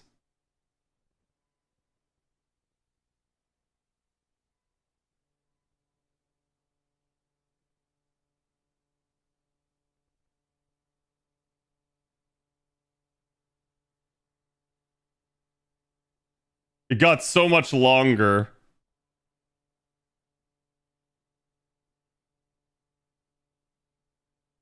There you go, chat. There's the glorious art piece. See, am I not a talented artist, chat? Am I not like the most amazing artist ever? By the way, if you couldn't tell, this was one of my submissions for the summer art contest that they did for FGO. And like clearly, like all of your FGO favorites are here.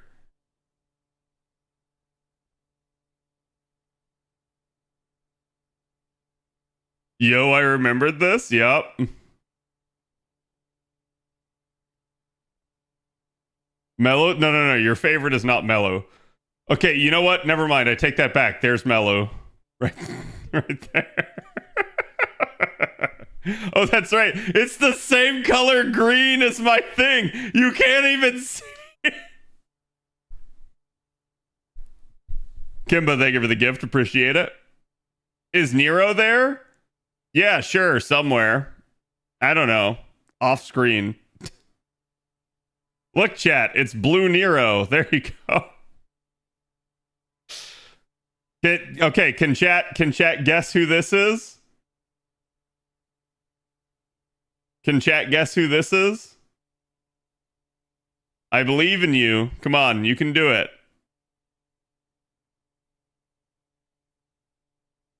Sussy Priest? Yes. That is Sussy Priest. Can chat tell who this is?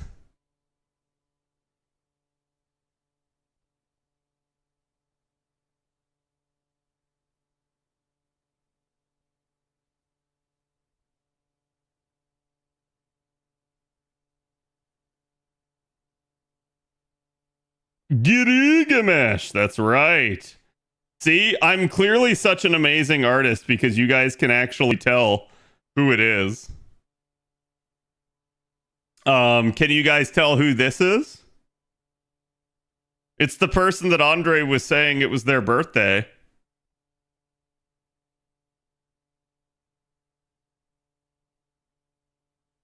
Edgy Sakura? No. I like how the very first person to say it got it right. It's absolutely Jalter. Absolutely. All right, chat. Can you tell who this is? Who is this?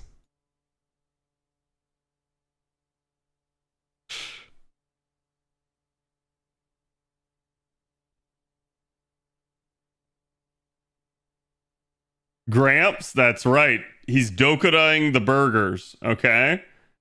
Can you tell, chat, who this is?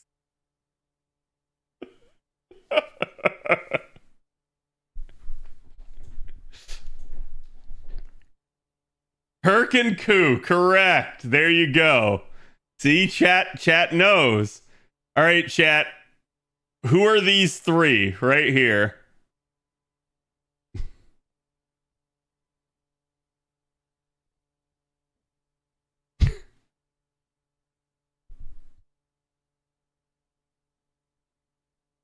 Gudako, yep. Someone got Gudako. Merlin, yep. And Foe, correct. There you go. They're eating hot dogs or hamburgers. I'm not actually sure. I don't remember. I know Saber has a burger, but and chat, do you know who this is? Let's see. This one's the ultimate test. The actual difficult one to get.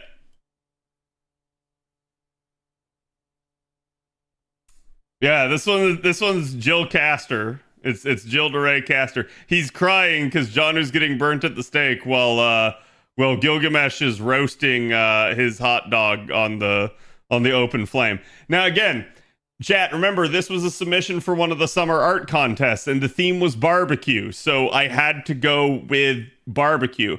I'm still waiting on them to send me my award. They never have sent me one. Also, chat, who is this?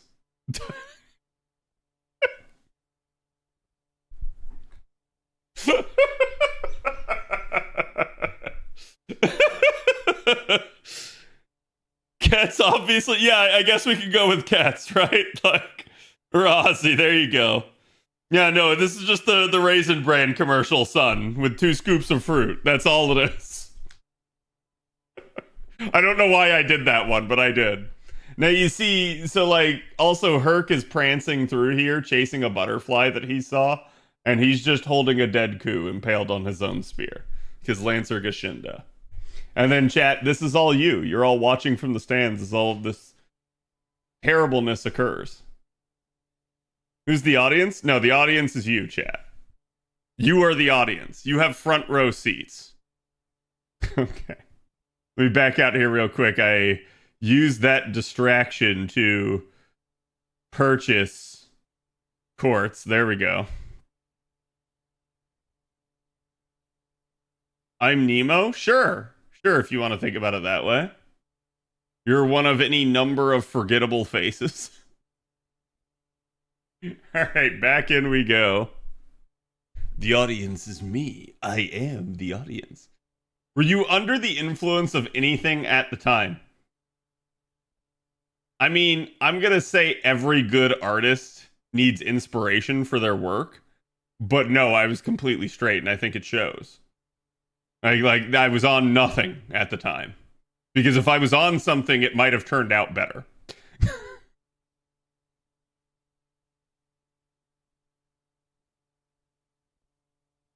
I'm so glad I was in the audience when Ku got murdered and carried by Hercules. Yeah.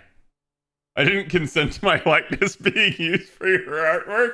I'm sorry. Can you please sign the consent form? Had the new Kiara CE show us? I'll have to look it up on the sign. I haven't actually seen. Like, I assume it's new right here with like either New Year's or these banners. Wait a minute, this is a saber rolling banner. Why is there an archer? Begone.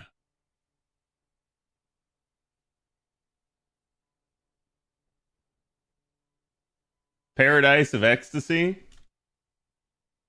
Well, I mean...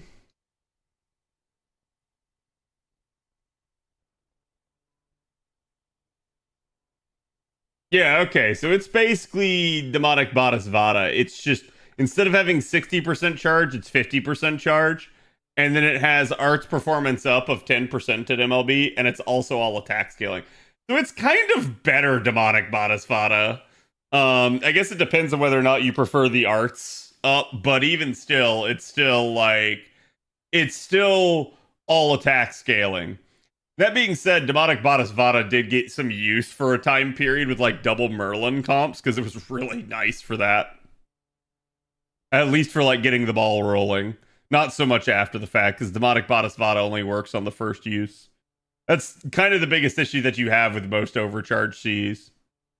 Hellfire, thank you for the 40 months. Appreciate it. Hope you're doing good. Where's that Mud Rain C that's basically Bodice Vada and Black Grail combined? Yep, that's Rising Mud Rain, or as we like to call Mud Rain. That one is really, really good.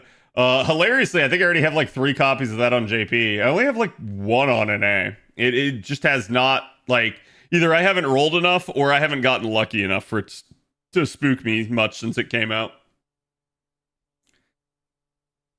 Which is kind of fair, because, like, let's see, when was the last, like, major NP5 rolling session I had on NA? Was it this summer? I feel like it was the summer. Which, like, again, when you're rolling an event rate up, congratulations, you have event Cs that you get a ton of. Done by a hentai artist? Nice. Cad, you're rolling story? Am I rolling story? Wait, did I press story?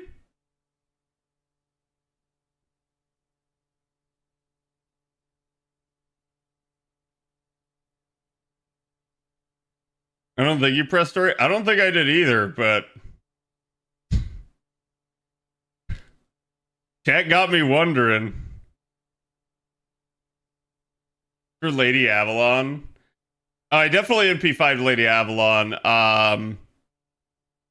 Oh, Seba.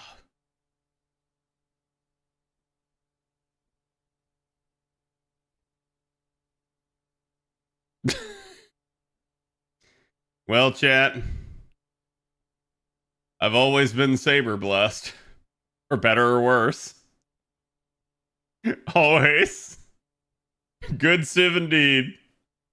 Just was really hoping that I wouldn't get the 5-star to show up and that I'd just get raining 4 stars. But instead I get the 5-star. I mean, it's Altera's banner. Yeah, I'm aware. It's just like, it is what it is. Resurgence, thank you for the 42. Appreciate it. It's that easy. You're burning your luck. No, this doesn't even count. Like, if chat, you know how like Emiya is the bone of his sword? It's like literally the same deal for me. Like if any servant's gonna show up for me, it's gonna be a saber. It's just how it always is with my account. I don't know why. Both accounts are this way. All right, let's double check. Okay, chat was gaslighting me. This is the correct banner. P5 Altera coming before NP2 Nero. I mean, all the pressure's off. We already got Umu, so like, if Umu doesn't want to keep showing up, it just is what it is.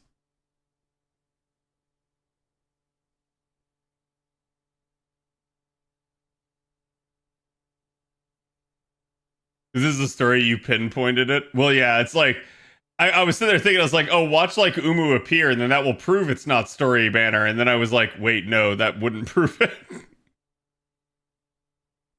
If chat doesn't gaslight you, did you even stream? That's true. And to be fair, it's not like I don't gaslight chat back. That being said, Steve made me watch, oh god, it was like a 10-hour compilation of Oni plays and like all of his friends gaslighting each other. And like, man, I thought like me and some of my friends were bad for gaslighting. No, chat, like we're all like first graders compared to them. There are people out there that are like just master gaslighters.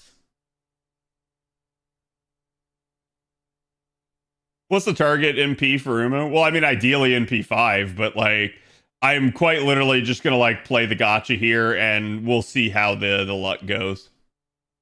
Because like to me, this is not the ideal banner for me to roll her on.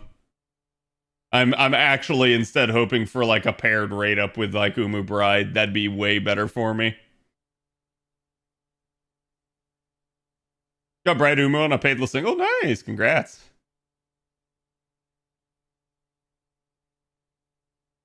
Yeah, we got the first copy really easy. If Cat is the bone of his sword, then Cat is the sword of his bone. Oh, see, I read Emiya as Cad. What's the difference between gaslighting and lying? Lying is usually done so that nobody discovers the truth. Gaslighting is done on purpose, basically just to, like, you know, throw someone off. Whether or not you care about the truth. There is none? Yeah, chat, you just made up that word gaslighting. That's not even a real word. One is manipulation, the other's just torture. Yeah, I mean, to a degree, right? Like, there are many reasons to lie. There are only a couple of reasons to gaslight. Gaslighting is usually done, again, just to, like, fuck with somebody. Or it's done to, like, try and throw someone off. Like, oh, if I gaslight you, then I don't have to admit that I'm wrong. Like you see people gaslight in like, day-to-day arguments on, like, social media all the time. Where it's like, they know they're wrong, they've been proven wrong, but they refuse to admit it, so they keep gaslighting.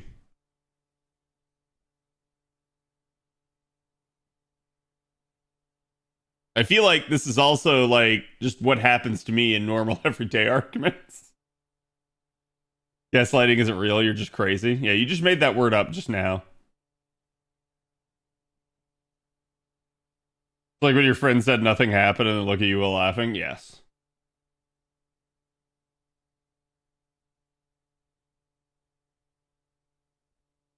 But yeah, I'm surprised they didn't buff Eris. I don't think the Summer Valkyries needed an upgrade. They were perfectly fine. Like, we had that discussion about, like, Tez the other day. And, like, other than Tez, there's really, like the Summer Valkyries are just, they're free and they're easy to use. They might not do the most damage, but they're solid. Alright, Gold Saber. And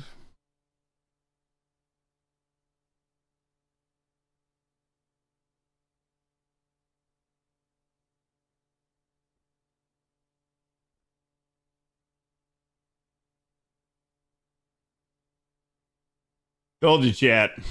I'm saber blessed. just is what it is. This is why I did not want to roll this banner. I knew this would happen. It's gonna keep going. Hey, that's a gold saber. What if we upgraded you to a 5-star? Can't really complain. I really can't. Like, it's just like, all right, is what it is. Yeah, Eris could just use some love. She's not the most like usable unit, if you ask me.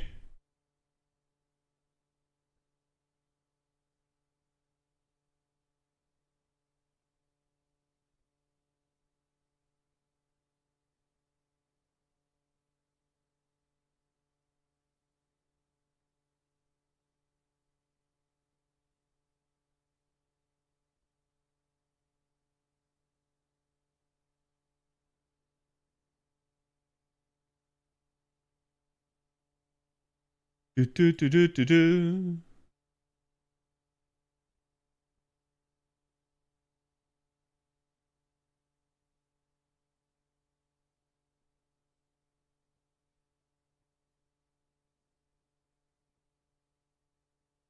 Altera does not have long hair. What do you mean?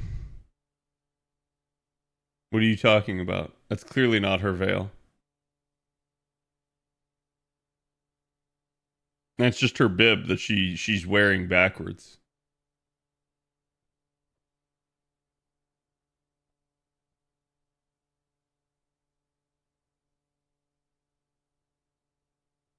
She's got a ton of upgrades though. She does, but I've already done them.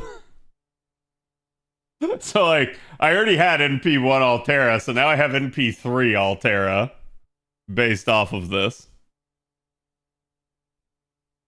Clearly, anything on your head is hair. Well, I mean, it could be like an animal that like crawled up there and died. That's definitely a thing. Everyone was deep into the Mordred banner trying to get one copy of her and got spooked by Altera. That sounds about right.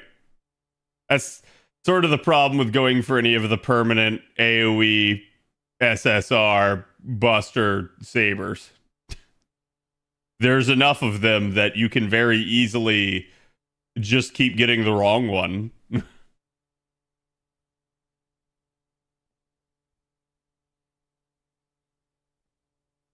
Summer Altera win.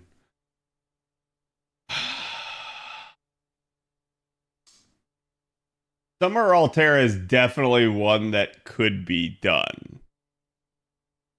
I'm surprised that they have not to this point.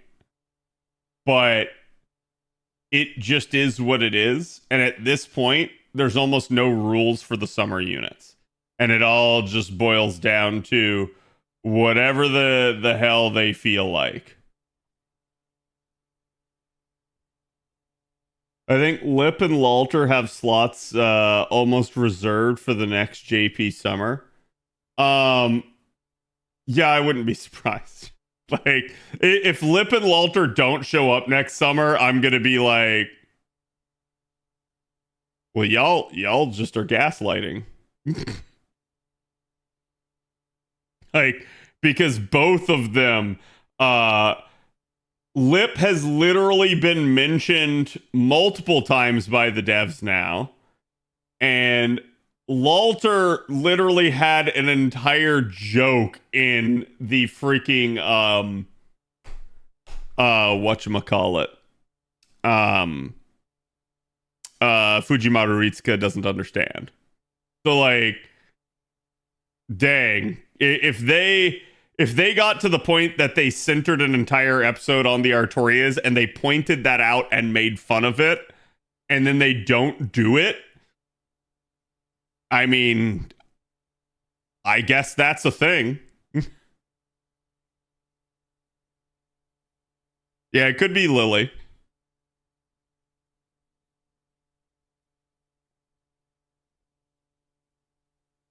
Which will come out first, Summer Medusa or GTA 6? Summer Medusa. People way too optimistic on GTA 6 coming soon. People are like, but it's this year. And I'm like, yeah, sure. Because they said it's this year doesn't mean it is. See, now look at this. This is a brand new CE, and I've already gotten 2 copies of it. How? I don't know. But ask me where my Black Grails are after like 6 years of playing JP, and I can't answer that question.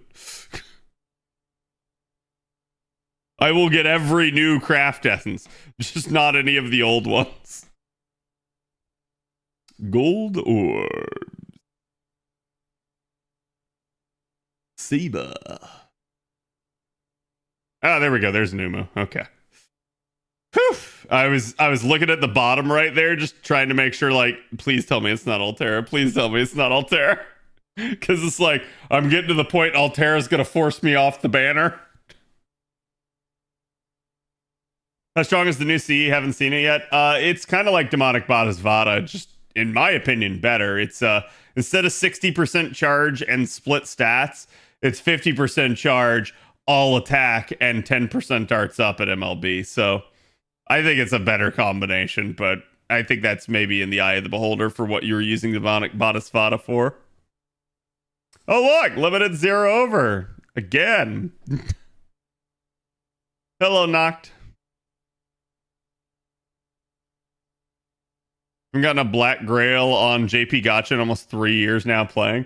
Yeah, and I think it's a major concern. I think it's like, that's why they had to kind of give out the free SSR ticket. Like, there were tons of people that had been playing the server for years that did not have one of those CEs. So, like, that's gonna cause problems whenever that occurs. And I don't, like, think that the gotcha system itself is bad so much as, like, they have so bloated the like permanent pool of craft essences that it's like, yeah, sure, your odds of getting an SSR like non-rate up CE are like, you know, not that bad, but then the odds of it being the specific one that you want are abysmal. Like, there's such low chances of it occurring because it's just such a huge shared pool. Oh, look, it's the new Volumen. Damn.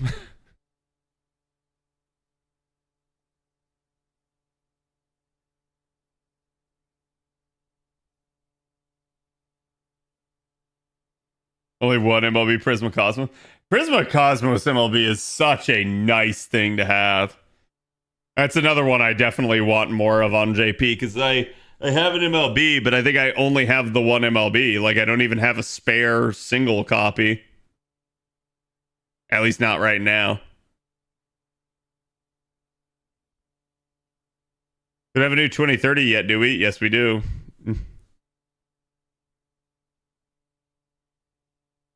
No, Black Grail's never been on rate up. A lot of people think that it was on rate up back in the early days.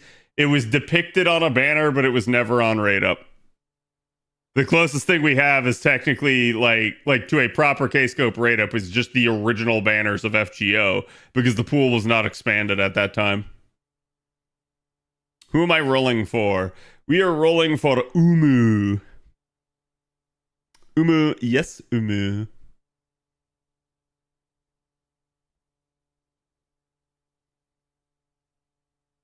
Nope, chat. Okay, let me say this. Oh my god, now I have the same number of mud rains as I do Black Grails. Like, I don't hate getting that. That's fantastic. One more and I have MLB. But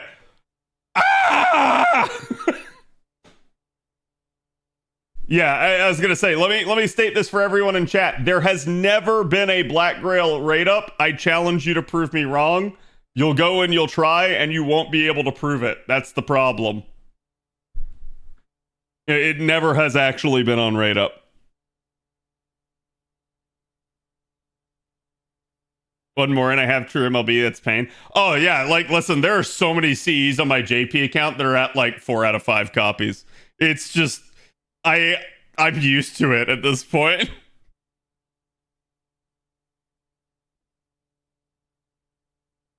Like let's hope another mud rain appears here. Admittedly, these banners are really nice for these seas so far.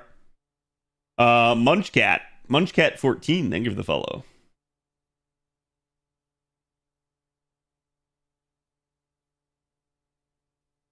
MLB'd with the free 5-star C thing we got before. Yeah, they really are, Josh. Like it's. I can't wait for Jarcher to get the rate up so that I can go like balls deep on that and finally get like some of these non-rate up CEs. That'll be probably my best time to actually like get the final copy of Black Grail and stuff.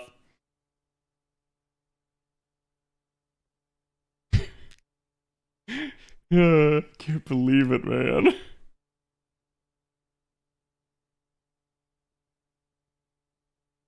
Got spooked by Napoleon rolling for Sigurd. Hey, it is what it is.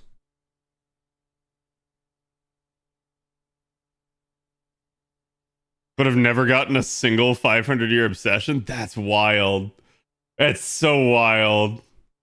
500-year obsession is it was one of the first craft essences I pulled on my JP account, and I used it to do what I like to call the poison pill mash strategy, where I would put it on her. I would get mash killed anyways because I kept her low health.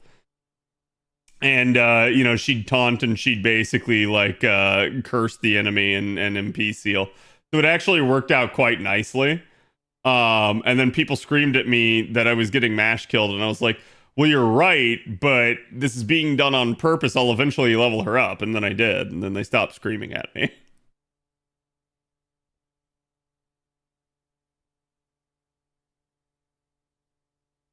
She's my last gold class score unlocker. Yep.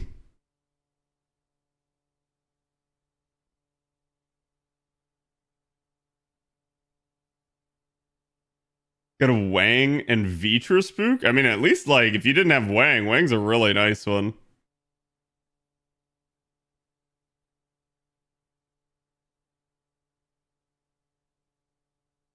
People screamed at you on the internet? That's new? Yeah. It's not that new. I feel like people scream on the internet all the time. Like, for instance, I just screamed earlier when we got that mud ray.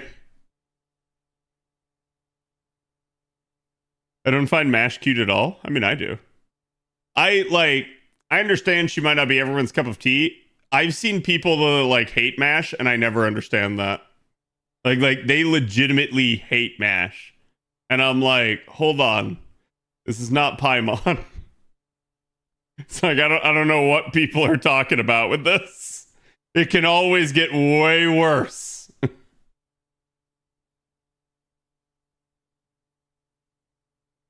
Keeping all those C's away from my Sakura face is understandable.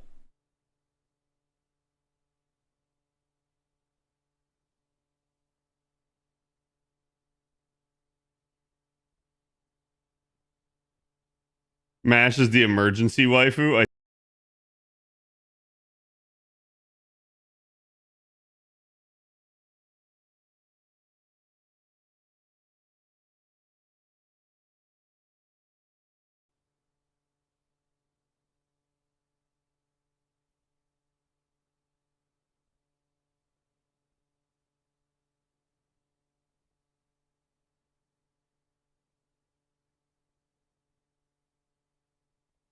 There we go. You guys couldn't hear me. Sorry about that.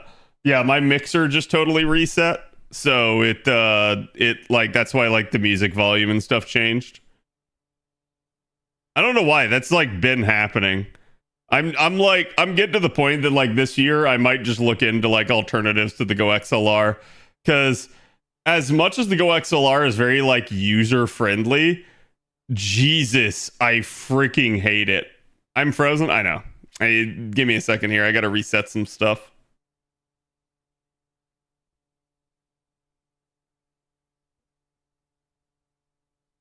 Hilarious because Aurelia is doing perfectly fine. There we go. Now I'm back. Now let's get the screen back. Oh, I think I gotta go here in order to get the screen back. There we go.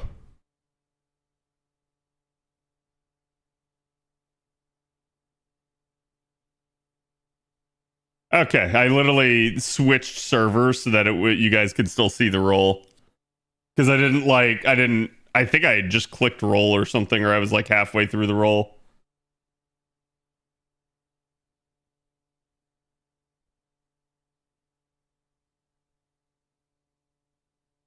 Really is dancing like nobody's watching and having a great time. That's just how she is.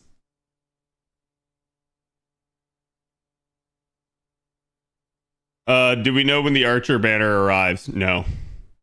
No, that's the only problem with this is they have not given us any sort of schedule. So you just have to go week to week. The banners will stick around for an entire week, but there is no telling like what you're gonna like basically get out of it, right?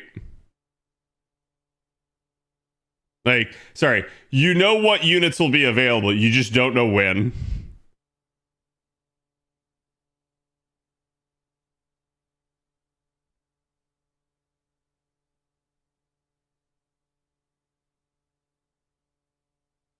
I developed an irrational hatred for Holmes. Only because there were story quests requiring us to use him.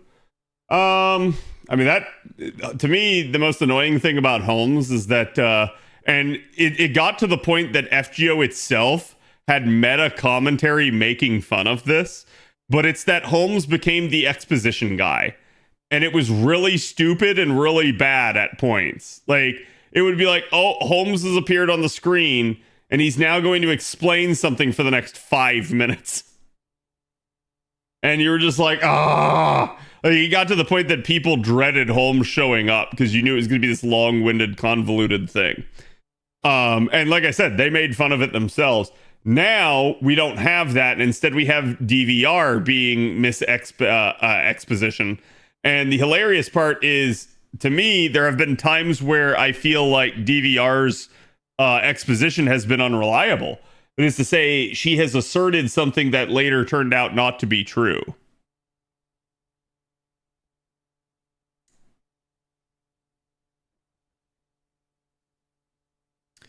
Tion as well, yeah. Who's DVR? Da Vinci Writer.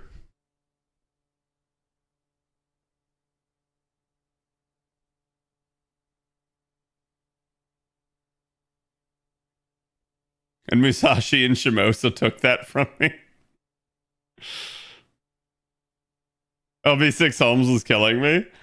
Well, it couldn't have been LB6 Holmes. Because Holmes wasn't in LB6.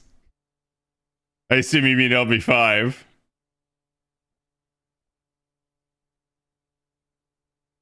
You never really felt like a detective most of the time because you just pulled knowledge out of thin air all the time. Yeah, the way they like did it, I think what they were trying to do is they were trying to make it so that Holmes knew everything or had a theory on everything and he just didn't voice it out loud. So like you weren't privy to it as the viewer / reader, even though Holmes knew it. Whereas like with most like detective stories, you're looking at it from the perspective of the detective and you know what's going on inside their head. In Holmes's case, you did not know what's going on inside his head. I wasn't going to give you misinformation. Oh, no, I know. Like I'm aware of why they did it, but that's also like part of the reason why people feel that way about Holmes.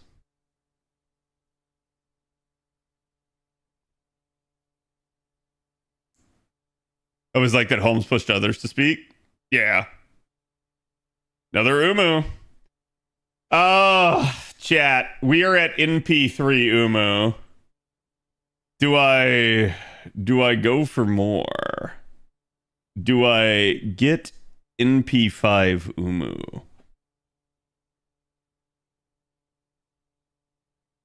Yes.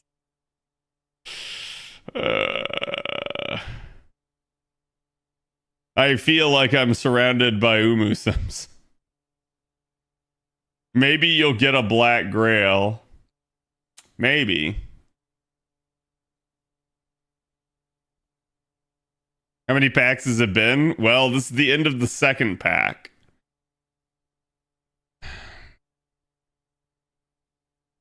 All right, hold on.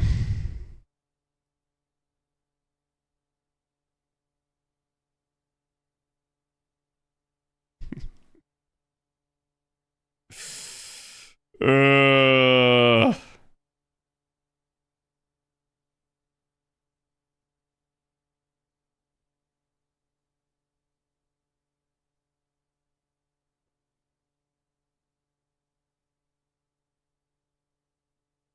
I haven't gotten like another class spook, and I'm wondering if you can even like. I'm sure I could get like a saber spook, but I'm wondering if you can get like an archer to show up in these banners, if that makes any sense.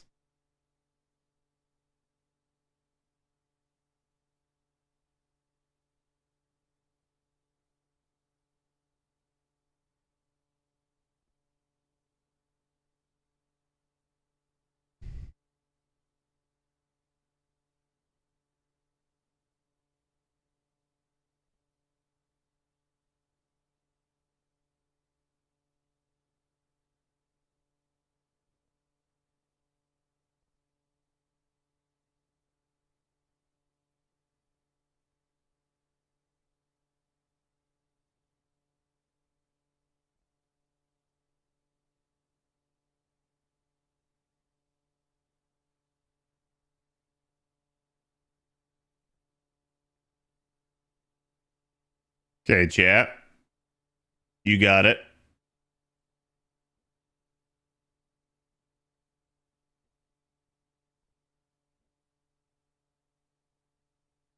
You can get spooked by other classes? Okay. Yeah, I was just curious because, like, I don't actually know.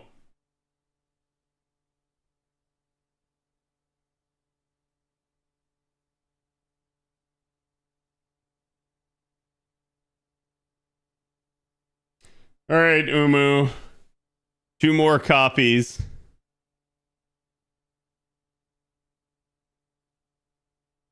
Is it 50 coins for each Umu pull? Oh, the coins aren't factoring for me. I'm doing this for NP copies. At this point, like, especially now that we have the append shuffling, coins are almost just a non-factor for any of my considerations. Like I said, like, and I still need to post that video, but it's the idea that, like, coins are dead. I really think this is the case at this point. Like, I'm not going to say no one rolls for coins, but I'm going to say I think most people don't at this point.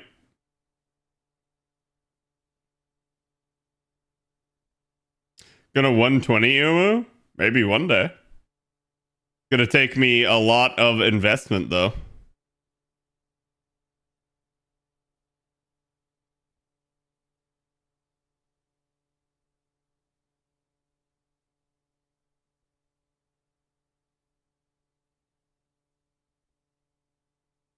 The whale song? Maybe.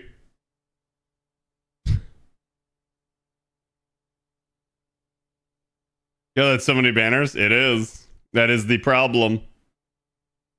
Saberfist to 120. Saberface to 120 tier list win.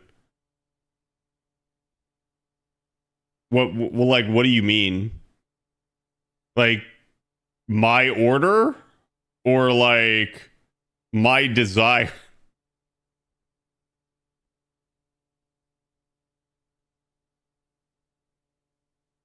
I'm just confused. Seba. All right, there's one. Come on. Come on, give me another Umu. Another one.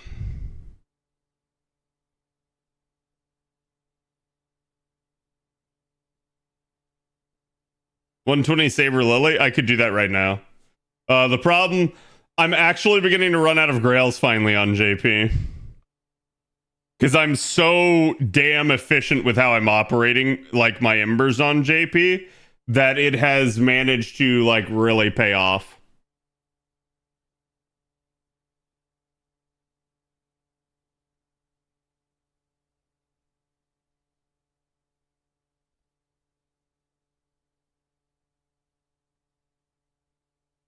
In P10 for coins? Well, that's assuming you want everything, right?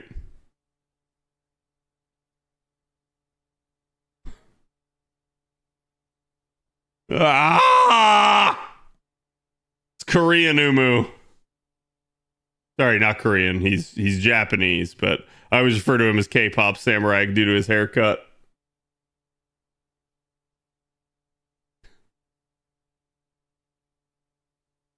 Yes, it's the tuna man.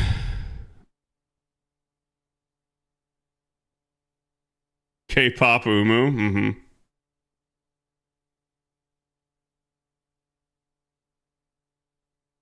That wasn't to the tune. I'm sorry.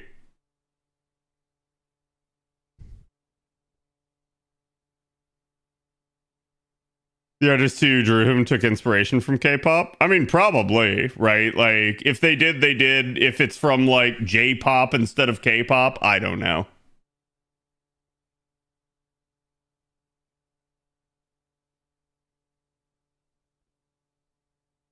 They don't even have one tuna. I mean, Watanabe is basically like just, to me, kind of better Rama. Rama still does some good stuff, but like, I feel like Suna has a more traditional kit that's like just more straightforward and easy to use. Whereas Rama has like kind of that dependency on you being able to use his like crit effectively.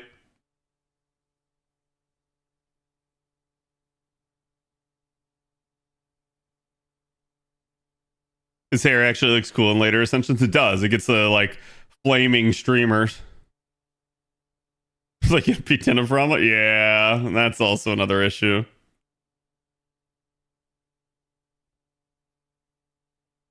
Well, that was not the swordsman we were looking for. We were looking for a swordswoman.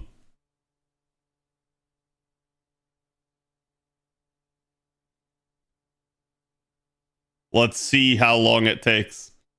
And this is the unfortunate nature of things. Like, I've actually been okay on luck with the 4 stars here.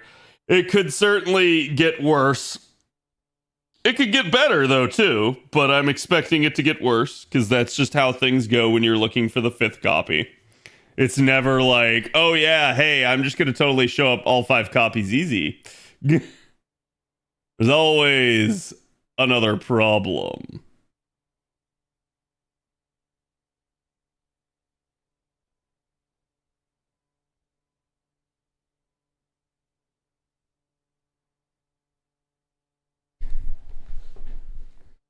Hello, Cal. Do I have Salter in P5 on JP? No. Though, to be fair, I assumed that in P5 Umu, like, would either totally stiff me or come a lot easier than this. This is like this, like, middle ground that's in between where I'm spending more money than I wanted to.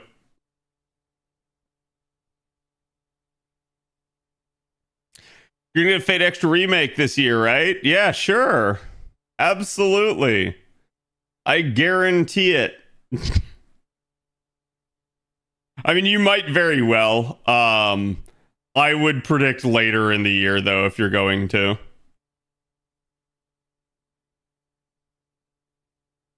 Oh my god. How?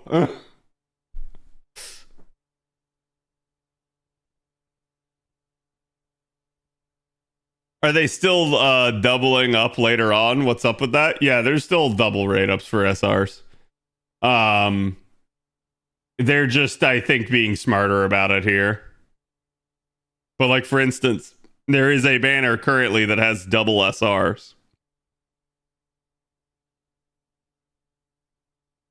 Probably just a meme on Desire Sensor, probably. I was just hoping to like save some quartz here. Game's saying no. I'll be lucky to even get the 5th copy before the end of this pack.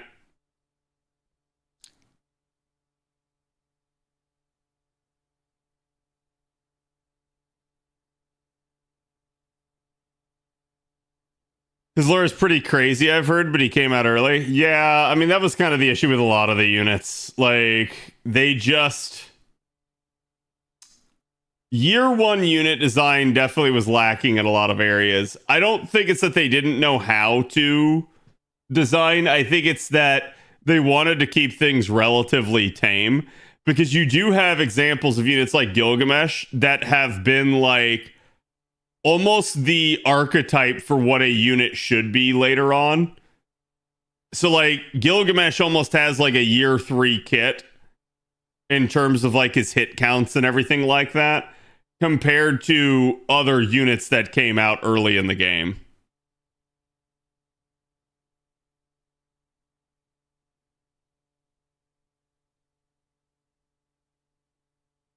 July 2025 will be the 15th anniversary for Fate Extra. Yeah, I mean that's potential, right? So like maybe they start to do that. All that every time for tax season's coming. Please don't remind me. Yeah, it's probably going to start later this month.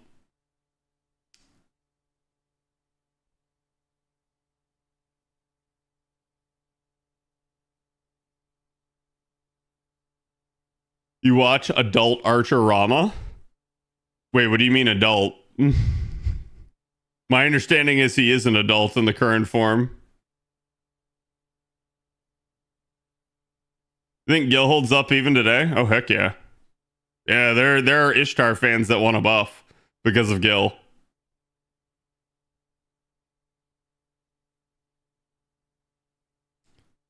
I'm doing pretty good, Blast. How are you?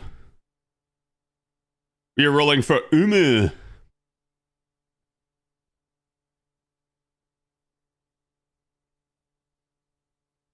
Wonder if you could split FGO into different eras, like Waiver era, Merlin era, Scotty era. I usually do. The meta supports define the meta, and that is usually how I choose to think about them.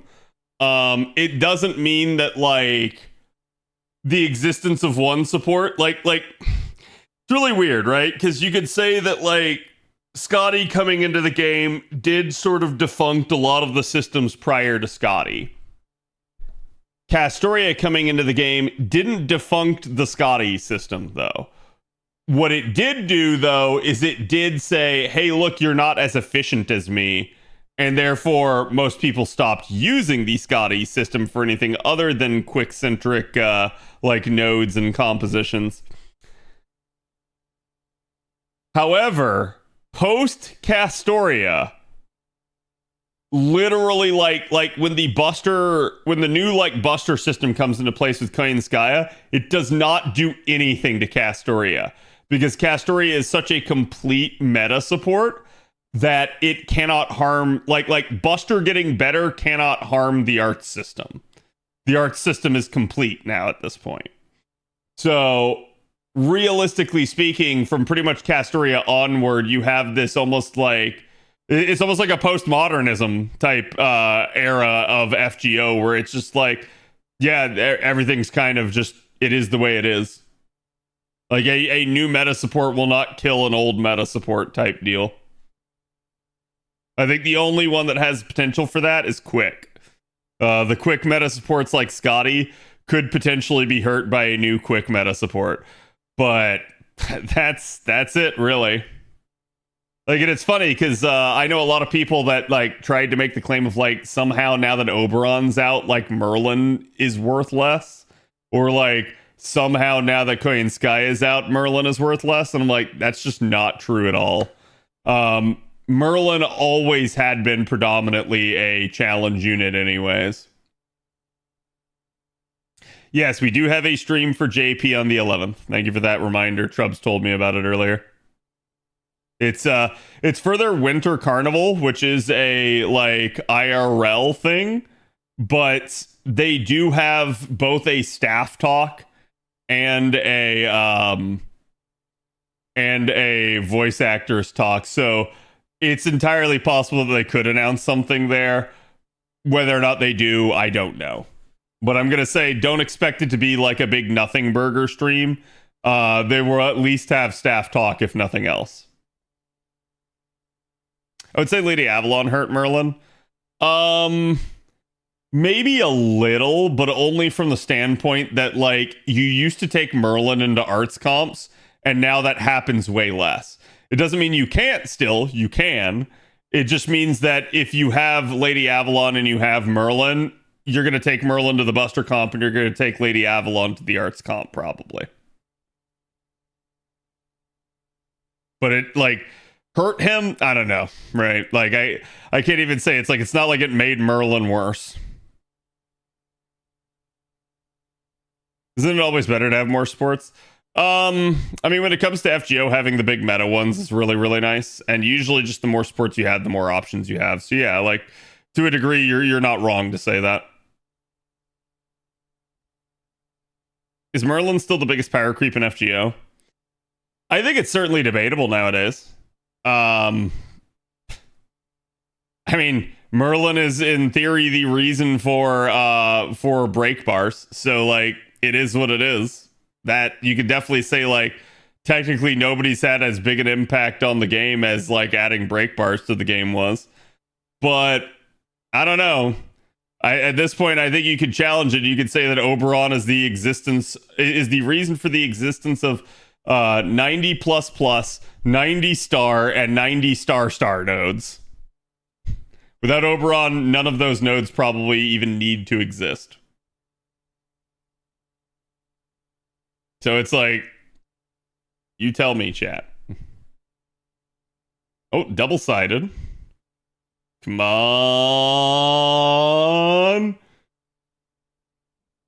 Umu. There we go. Man, by the skin of my teeth, that used literally some of my quartz fragments to get this multi off. So she came, but only with the remnants of the last multi. That is an NP5 Umu. And maybe I'll think about NP5ing Salter here. I'm not sure, like, what I want to do about that, though, so we'll probably not do that today. Because I would like to get you guys to ban a review. Ah, that's only NP3 of Watanabe.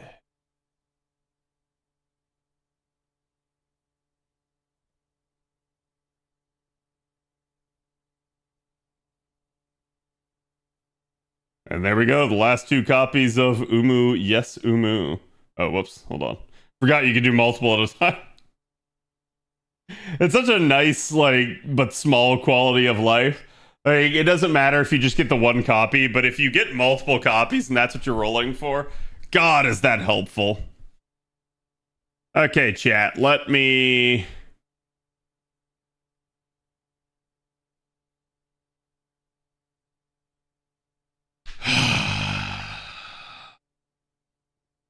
Yeah, hold on. I gotta do some inventory management.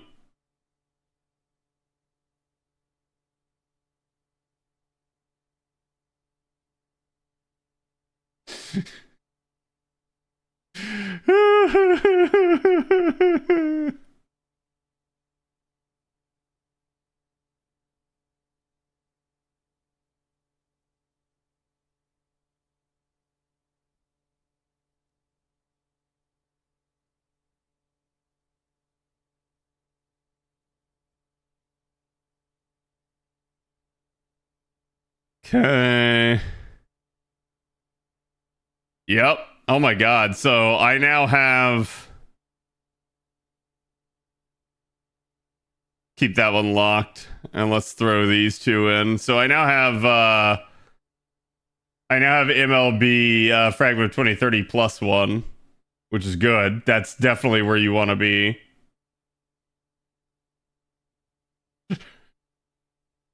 Yeah, I've needed to clean up some of these 5 stars for a while here.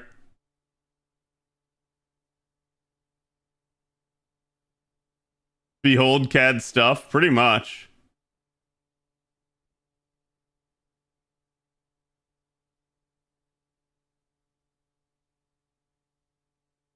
I'm just consolidating them to save space. Feeling heavenly, CAD? Dude, the Demonic Bodhisattva one, having like 4 copies of it already is just ridiculous to me. Or not 4, 3.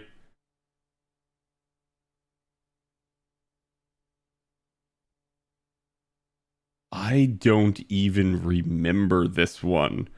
But somehow I already have it MLB. This is another like newer one, I want to say. Like it's not super new, but it's like 50% charge. I think that's overcharge. 2 times overcharge 1 time and 15% something else. It's on an A, is it? Oh my god. Thank you.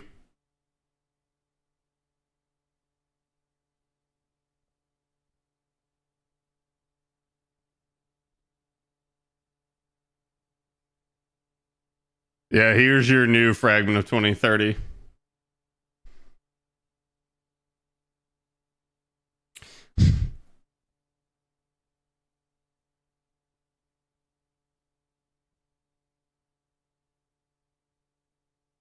There we go. So just one more and I'm at MLB. And knowing my luck, like I just will not see another one of those this year. The fact that I already have one of these is amazing.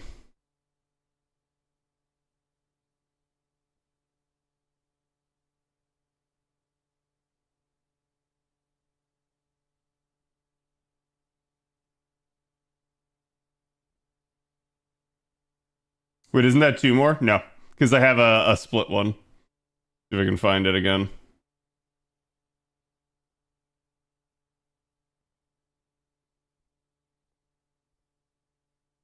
It moved because I combined one of the copies.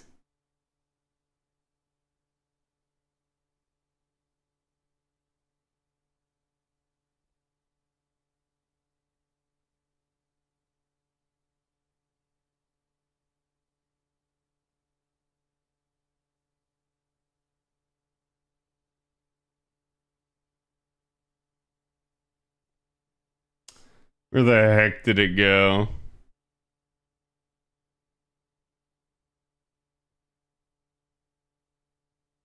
There it is. Yeah, so chat.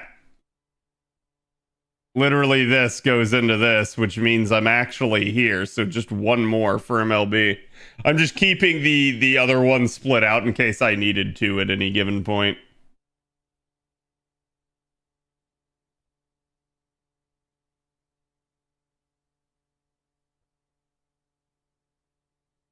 Had an extra I could fold in? Yeah, I did. And odds are I'm not going to need it. Like, I'm not a huge fan of this new version.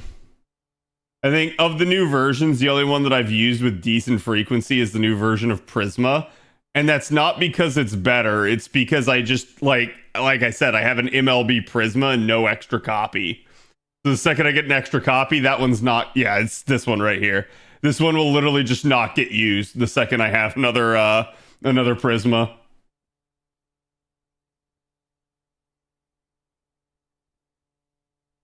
Oh no, we already had MLB of that.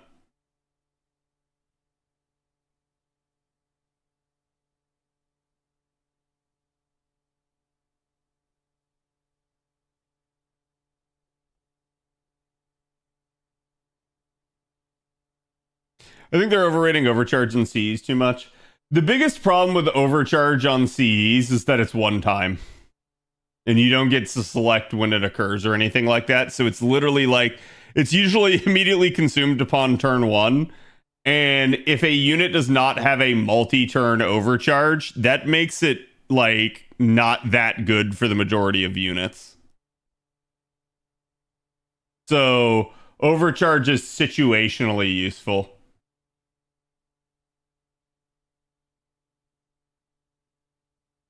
Yeah, and that's the good part about the Amakusa C is it like quite literally actually has multi like applications.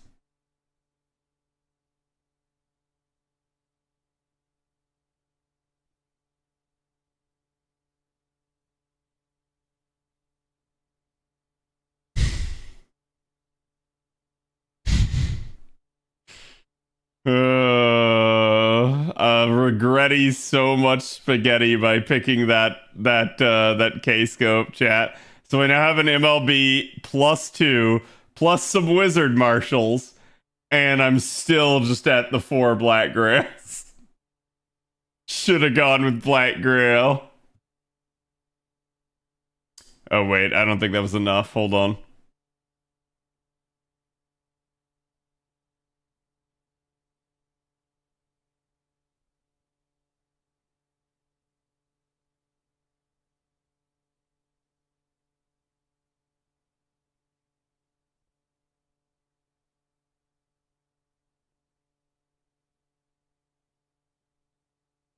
Oh, no. There should be a 4-star I need to combine. That was new from the banner.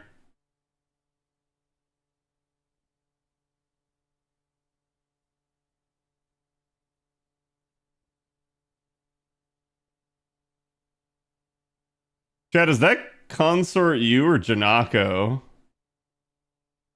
Like, face-wise and hair-wise, it looks like it could be Janako, but I don't think it is.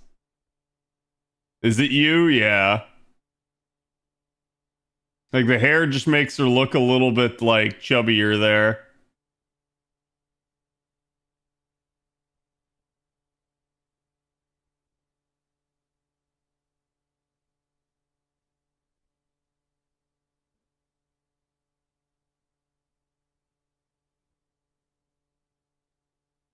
It's Yunako? Oh, God.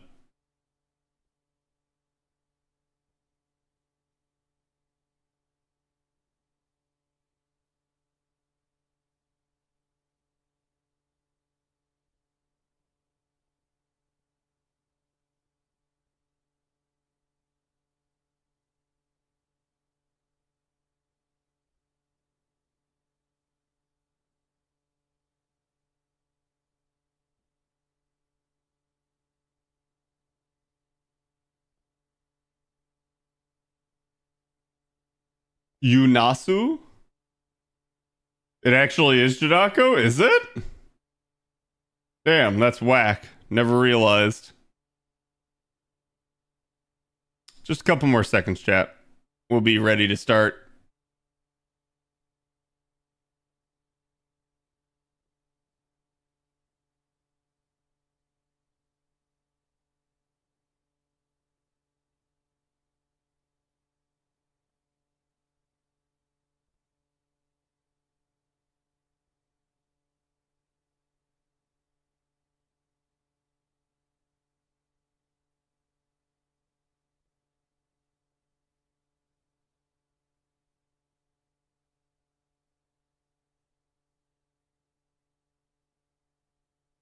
Changes how many bombs you need.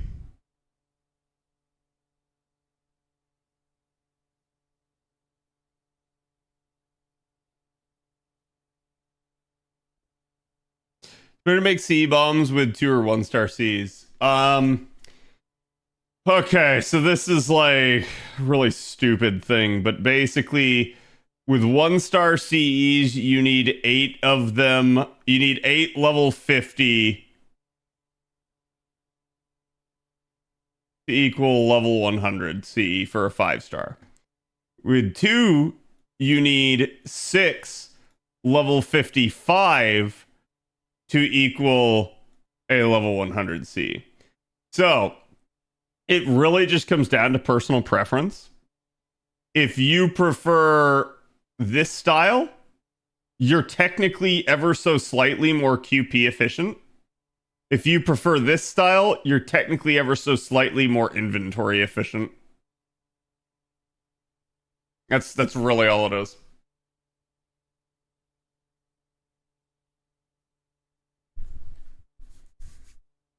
So which one's better? Doesn't matter. It's just whichever is your preference. Ugh.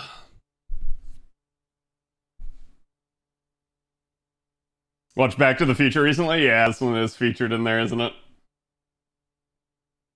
I am here. Are you, though? Okay, chat, let me find something to deposit my AP into.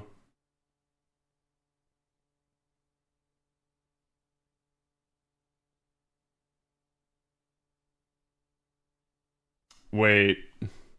I saw that pulled up.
Three-star bomb seized? I mean, you could.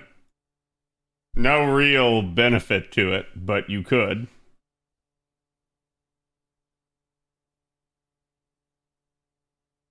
Yeah, let's do the writer one. This gives me a better spread of basically a better spread of embers that I want. Should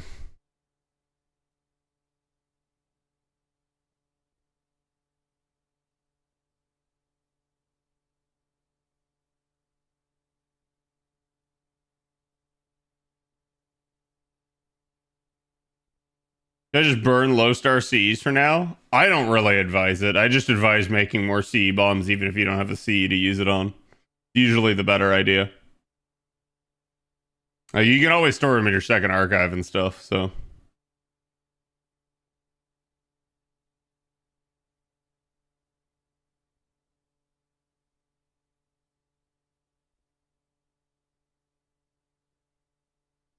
Cooldown of Pin finally made Arc 3 turn properly.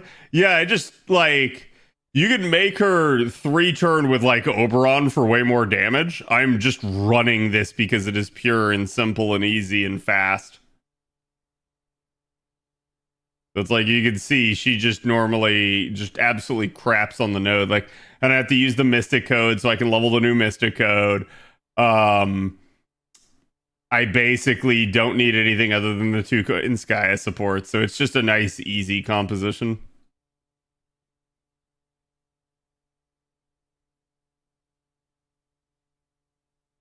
I burn all the 3-star Cs for more mana prisms. It builds up quite a bit over time.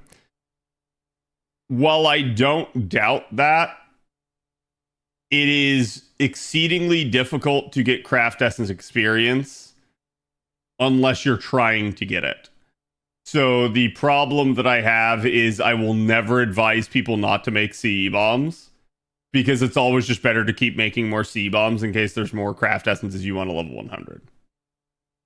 Like, because in theory, chat, each level 100 CE you get just makes the game easier for you. Like, for instance, I have a level 100 Prisma Cosmos. Do you know how hard with that plus like 120 Grails and gold foes, do you know how hard that makes my Castoria to kill? She has so much more health. It's hilarious. And that's exactly why I do it. So it's like, even when it's not even all attack scaling, there may still be a reason to level 100 something.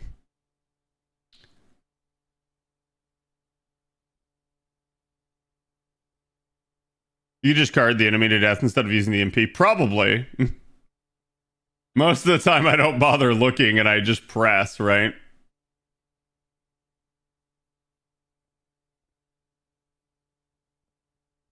Besides, at this point, like, even if I had to card, I still have the Koyan Skies here, and this is a Rider node that we're in. It's the same concept as like using Bunny to card out a node. It's like if you just know that you have the Koyan Skies anyways, and they're going to be effective as well, you're just like, oh well.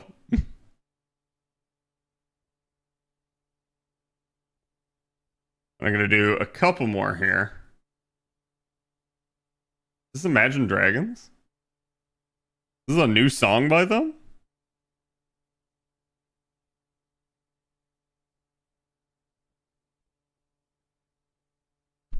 But yeah, I'm just gonna like do this one, send us into the next node, and then I should be fine.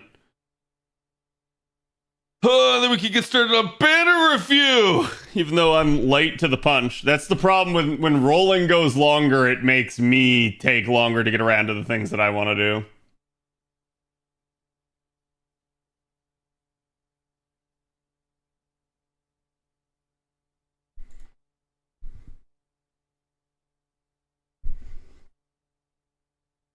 Both buster cards on the first round. It happens. That's why, like, you just take the cards you're dealt. If you have a composition that can 3-turn regardless, and then you get, say, the lucky buster card on the final wave, it just speeds you up. Like, the way I've always handled that is I basically like, oh, okay, there's a buster card. Now I'm going to use it. Now I'm going to kill. Now I don't have to NP. So it's an option that's there to speed up the composition if I'm paying attention. If I'm not, I can just press the NP button and go ham. So, like, for instance, this didn't kill. I actually don't know why either. Like, maybe I just didn't press one of the buttons there or something. Or maybe it was just a really, really low roll. Is the Arcuid stronger than Saber lore-wise because she's got 2 Ahoges? I have no idea. Like, at this point, I feel like you can go ask a lore person, and depending on the lore person's, like, bias, they'll just tell you whichever one they want to be stronger. So, if there's one thing I've learned with Nasuverse lore, it's that any rules about how strong a servant are completely thrown out the window when they want to tell a better story. So, the fans will debate it till they're blue in the face, but the reality is it doesn't freaking matter other than like whatever they want to do. Like, for instance, like technically canonically, like Gilgamesh is just one of the strongest people in the entire known universe, and yet Gilgamesh usually loses because he's an antagonist. It just is what it is.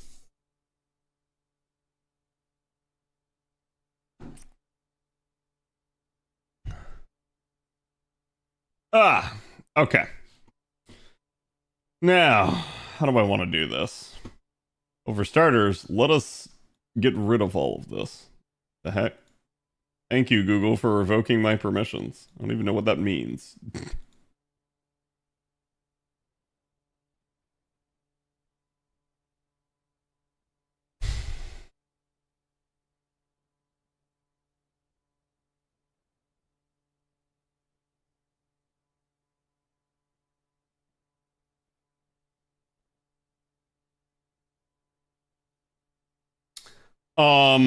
Chat, I will probably skip the New Year's campaign.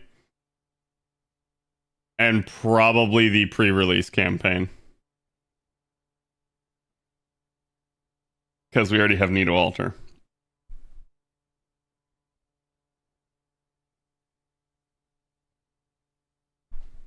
I think they'll add me over Shiro and Toko as a servant? No.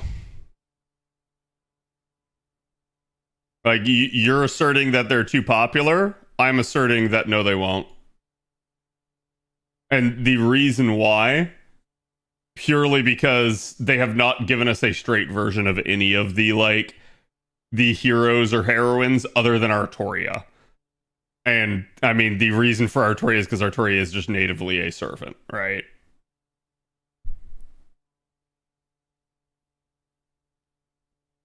I'm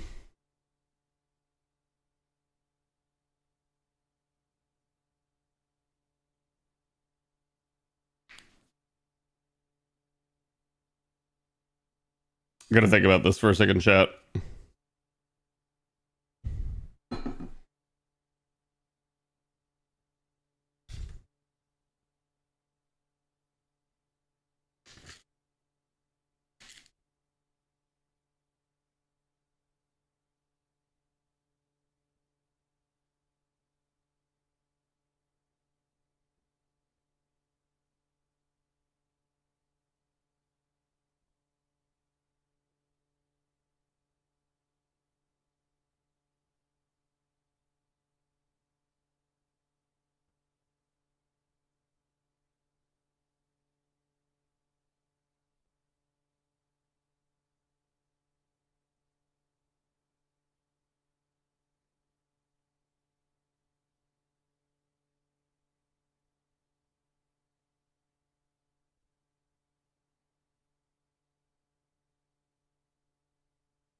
The enemy just doesn't get a turn, hotcake.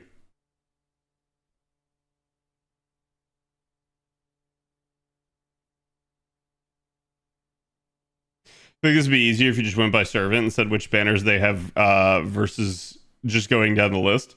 No, that'd actually be way harder. That would actually be harder than anything I've ever done. I'm not even kidding. So, trust me, and the entire point to banner review chat is to quite literally review the banners. It's to give you guys a feeling on like how these banners are, yada yada yada. Okay? So like whether or not you want to roll there. Let me be right back real fast here. I'm going to reload my drink because I'm going to need it. Ugh.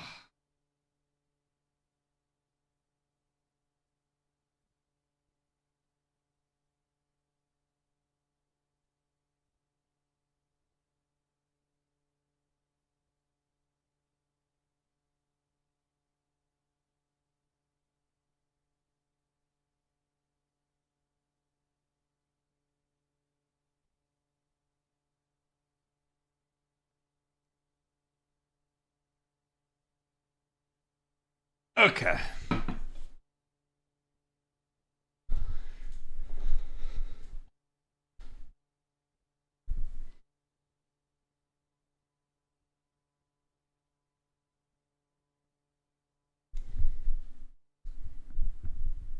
God, it felt like that took off for me for a second there.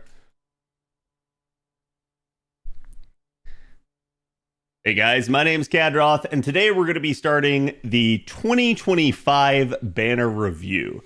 Now, this is going to be a long form video. It'll probably be broken up into multiple parts.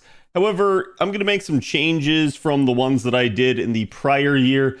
Banner review historically has been me going through every single banner and trying to stump for every single unit, basically making the case for every single unit, why you need them, why you should roll them, and again, like what each individual banner has to offer. This year, we're going to change some things because the way that JP started to do the banners over time as we look forward into 2025 for NA is that basically they have started to give almost every single unit a banner almost every single year. This basically resulted in me reviewing almost every single unit in the entire game. That made last year's videos basically, I believe it was 4 parts of 4 hours each, so 16 total hours of watch time. We're not going to be doing that again this year. Instead, this year, we're going to be trying to focus more on the new units. I will still talk about the overall banner and what I think about it. I will still try to give you guys my 2 cents on it, but rest assured I will not be reviewing older units just for the sake of brevity and time. However, I will maybe say a little bit of a blurb about each and how I feel about them. Just don't expect me to go more in depth like I will with the newer units. So it's definitely something to be considered. Now, because these banner reviews are going to be more long form, this is going to take me a little bit of time to get out. So I'm actually going to go ahead and basically skip the first 2 campaigns here because I don't believe that the banner will be, or that this video will be ready in time for you guys to actually, get any sort of relevant value out of it. Particularly because the Lost Belt 2 pre-release campaign included the Nito Altar banner that we have already gotten on NA early. We may get some other stuff in place of that, but who knows at this point. There is also a Nemo banner in this, so definitely something to be talked about there. We've already talked about Nemo before in the past. He is a definitely interesting unit and still a pretty decent single target arts rider, so if you want to go after him, you can. Whereas Nito herself, OG Nito, is on raid up alongside him, and OG Nito is still one of the game's premier farmers in the sense of like how she can death proc nodes and just be really, really good for you. So that's pretty much the entire basis of those 2 banners, and like I said, NA basically already got this one, so don't expect it to really be here. Alright. With that in mind, we obviously have the advanced quest coming up after that. You guys could expect this to be a thing, and not to bring up too much about the advanced quest, but one of the things you guys want to keep your eye on is not necessarily part 13 that'll be coming out right there. It's actually going to be part 14, which is going to be where you're going to get your first chance at getting an MLB version of one of the CEs. It's going to be the Dust Sea that comes out from there. So from basically part 14 onward, you guys need to be on the lookout for that. And so if you've maybe kind of lagged behind on doing some of your advanced quests, I would at least go back and try to get certain ones done, particularly the ones dealing with MLB CEs. Now, coming up here in the latter part of January, and remember, the schedule is likely to shift. We're currently anticipating basically the part 2 release to be somewhere around January 17th. We'll see if that actually happens. Maybe by the time this video releases, we'll have a proper date. But essentially, you guys can expect that then. I'm not going to do any sort of story spoilers here for you guys, but we will talk about the summoning campaigns. Your first summoning campaign is going to be Tezcatlipoca. Now, there's been a lot of questions asked about him over time here, and the one thing I can really say is that Tez is a very, very solid AoE assassin. I get a lot of questions asking about him and whether or not people need to roll him. And I do say his performance is good. You guys are going to have, if you've been playing over the past year, something like the Summer Valkyries. They actually just got added to the Evocation shop as well on JP. So you know they will come back eventually. And the Summer Valkyries are at least a good sort of loopable AoE assassin. So if that's all you're really after for Tez, then that's perfectly fine. You probably already have that niche covered. However, Tez can do a lot more than that. In particular, as you guys can see, he can basically increase the party's attack, also increase allies with guts. He can charge his own NP gauge up to 50% here, and charge the party's NP gauge except himself by 30%. This is probably one of the biggest factors that actually makes a lot of people really, say good things about him and really tout him, is how he could be used in sort of these, again, multiple damage dealer type setups where he could be used to kind of not only himself get to an MP, but power someone else to. To me, if you're trying to use Tez solely at that point, you're probably going to want multiple MP levels of him just to make him do what he wants to do. But if you're just looking for him for this sort of capacity in sort of a multiple damage dealer setup, he is definitely very strong for that sort of thing. You can see he also grants the party invincibility for 2 attacks, 3 turns. Definitely nice for its survivability. He can grant himself gut status, give himself arts up, increase his own damage with a 3-turn power mod against divinity here for 50%, and increase his own damage against super large enemies, though you probably shouldn't expect that to come into play too often. It's really going to be the majority of the time going to be divinity. He'll also grant himself sunlight battlefield nullification. This is less of an important thing and really has not been too much of an important gimmick. He can also increase the value of master skills. This just means that, again, anytime you use a Mystic Code skills, he will make them technically 10% better. Some of them can't really be realistically improved, but other ones kind of can. So like you can get 10% more healing or 10% more attack up, or even 10% more charge, though that's usually going to result in 1 or 2% more charge from a Mystic Code. Again, his NP will actually ignore invincibility, deal damage to all enemies, and charge the party's gauge by an additional 10% after the fact. So right there you can see a lot of his value is just in having that first copy. So to me, that's what I would say about him. If you're on the fence about Tez, he's still a really good pickup for sort of like multiple damage dealer setups, but he's not necessarily somebody that you're really going to want to go after for maybe like the high octane damage dealer. He can deal good damage. It's just a lot of that usability and viability to me is tied up in the kit itself and just having that first copy. He does thankfully have 3-turn scaling NP damage by 20% over that time. So really, really a strong unit. On top of that, we have Tez, or sorry, not Tez, Tlaloc is the better way to say it. And Tlaloc is, again, going to be a permanent pretender being added to the game. She is AoE quick, definitely an interesting unit. You can see she charges her own MP gauge by 30%. She's got NP gauge every turn for 3 turns by up to 10%. And she has a chance to change the field to water side battlefield there, as long as it's not getting blocked or something in some way, shape, or form. She can further increase the party's attack by 20%. Basically give them critical damage up and ignore evasion and remove the latest gut status from an enemy. This one's actually a sneakily good aspect to Tlaloc, because Tlaloc's really not going to have that much in the way of firepower and damage. She's really not going to have that much in the way of loopability. So this is going to be one of those key uses that I think people are really going to actually find for her, where it just kind of stands out as like, this is where we can actually get away with using her. Taking a look at the third skill here, you can see this is a self-steroid for both Quicken Arts cards of 30%, and you can see just how much of her deck is going to be covered by that. Increase to her own critical damage, and basically a party-wide damage cut of 2,000. Again, her actual NP here, increasing her own NP generation rate by 20% on waterside battlefield, so as long as you've pressed that first skill, you'll have that, but it's only the 1 turn duration. Deals damage to all enemies, increases the party's NP damage by 20% except herself after her damage for 3 turns. You're not really going to get that benefit for her, but she could be used as a setup man for someone else. And then the increase to her own damage for 1 turn, activating first by 20%. So definitely another really, really nice effect there. Definitely something that can combine well with the likes of Oberon. So same deal as Tez. They have both NP damage scaling overcharges. Now, should you roll this banner?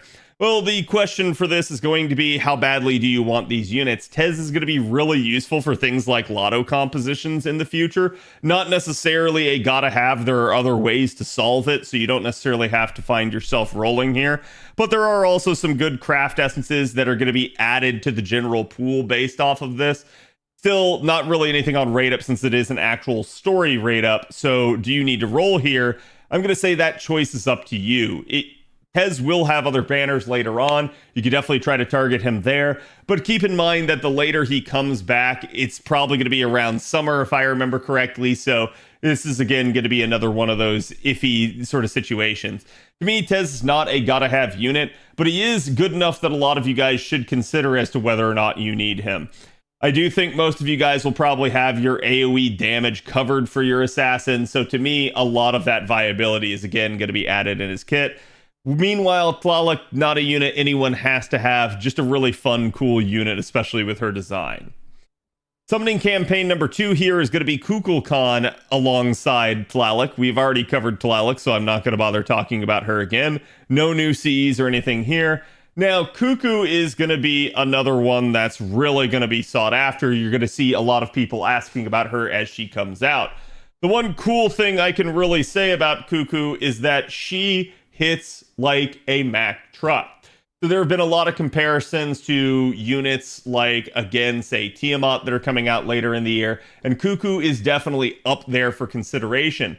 And she's not a Black Grail looper, so that should tell you a lot just about how much damage Cuckoo actually does.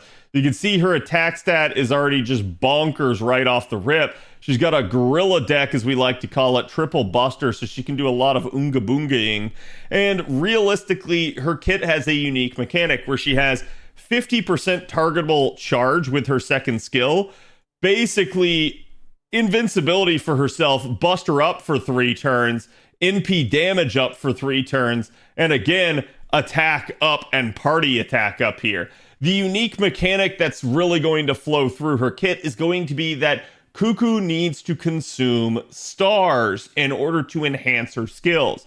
You can operate her just with the base form of her skill, but if you want to improve it, you're going to need stars. So operating her with like a double Koyanskaya setup, really sort of ideal, as you can just kind of pop Koyanskaya's second skill turn 1 and she'll have enough stars to enhance herself. Then with Koyanskaya's cooldowns, she'll be able to get back to her skills all again. So again, she can't necessarily start from 0 without some shenanigans like Summer Kuro, but basically she can start from 50%. There are a lot of good 50% Cs in the game. She can then further enhance her skills and double them up and further enhance them again, because stars are really not an issue for Cuckoo. The more you go through, the more you're going to see that she actually has the ability to keep gaining stars based off of her own NP. So this is really a non-issue as long as you can get the ball rolling and get her NPing the first time. This is where a lot of that firepower is going to come from, but not all of it. She also has a very unique passive that, as you can see, converts any source of invincibility instead to solemn defense, which is just insanely good. I'm not even going to talk too much about that, but that is definitely a thing for challenge fights. Taking a look again at the NP properly here, you can see she gets a power mod against threat to humanity by 50% for one turn. This impacts not just her NP, but also her carding after the fact. She deals damage to all enemies, skill seals them for one turn, gains the 30 crit stars, and then the extra cherry on top is that she has Earth super effective modifier here of 150% that scales with her overcharge. So Cuckoo is going to be able to enhance all of her skills to get sort of extra effects. She's going to be able to double them up in a Koyanskaya system. She's going to manufacture stars that even by the point of consuming them all for her skills, she will still probably have 50 stars by wave 3. And she is going to have her super effective modifier. So while Cuckoo is an AoE buster foreigner, Cuckoo deals so much damage that you don't really care. My only advice for you guys, and this has kind of been my generalistic advice that I've given people overall, is that with some of these extra classes, if you're going to be using them as a neutral looper, especially considering things like lotto compositions and 90++ nodes and stuff like that, you really probably want a more robust one.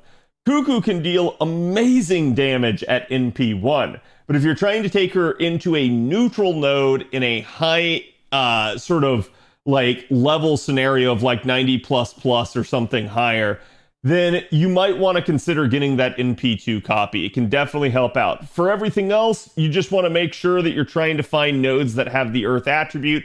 Thankfully, they are plentiful. There are tons of nodes that have this as the primary enemy, because a lot of what happens is they try to get away from Koyanskaya with her providing man attribute buff. So again, they try to do something cheeky like do Earth or Sky. So whenever it's Earth, there you go, Kukulkan is still going to cut it. And heck, even if it's man attribute, you'd still be getting the effectiveness from Koyanskaya to help out. So really, Kukulkan, one of the hardest hitting units coming this year.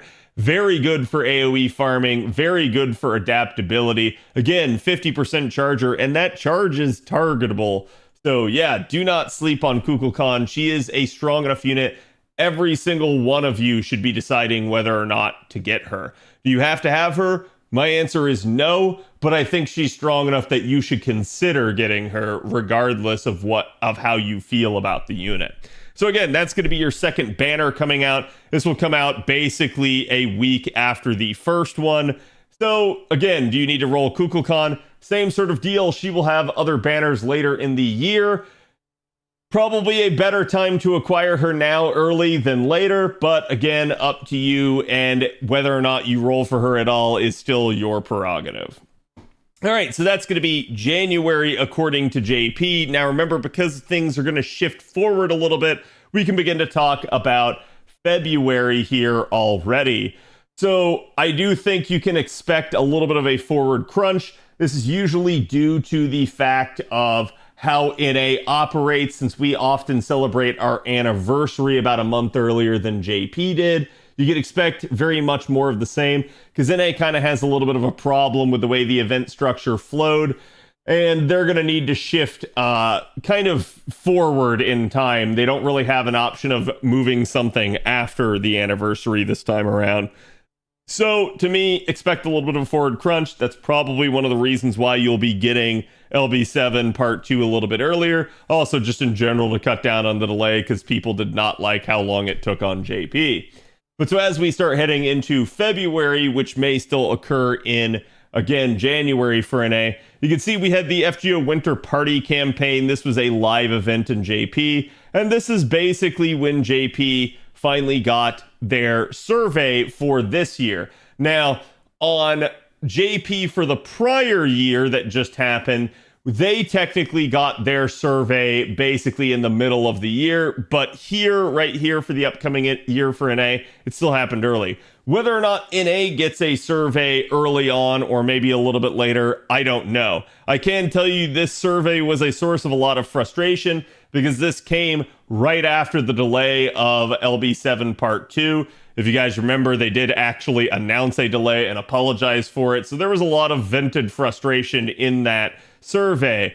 I don't think NA will necessarily have that, but I do think NA, if it gets a survey at this point in time, will probably see a lot of people asking for early quality of life to come forward, like the pity adjustment, and again, things like the, you know, extra coins from bonding and stuff like that. So we'll see what they actually choose to do and whether or not we get a survey here. Just regardless, make sure you fill it out, do your due diligence, and actually try to recommend good things that will improve the game for the developers. And if you haven't already, go check out my How FGO Can Improve in 2025 for maybe some ideas for things that you could put on a survey. All right, next up we had the 27 million downloads campaign. As you guys can see, this was an Arish campaign. They had some DaVinci Workshop adjustments where they added take romance permanently to the shop, but otherwise nothing really too much there. And again, the summoning campaign involving Arish. So as you guys can see, let's just quickly take a glance here at both of the craft essences. Flower Sunshine, definitely a nice one with the all attack scaling, and the arts and buster up of 15% each with overcharge by 2 stages 1 time. To me though, I'm gonna say not the best of combinations. Usually you're gonna want not split stats on something like this, especially because the problem with overcharge craft essences is they are very beholden to what the unit actually has as an overcharge effect on their NP. So as a result, you really don't want to split this. You usually want as much firepower or charge as you can get. So this one, to me, not necessarily one you got to have unless you just really like the fact that Arish is on it. Same thing with Goddess of the Neverworld here. The unfortunate nature of this is that it splits stats. Because again, NP damage up, NP gen up, and NP gauge up every turn is actually not a bad combination, and actually something fairly good for a sort of longevity type of craft essence, as it'll just keep going over the course of a, again, like challenge scenario or something like that.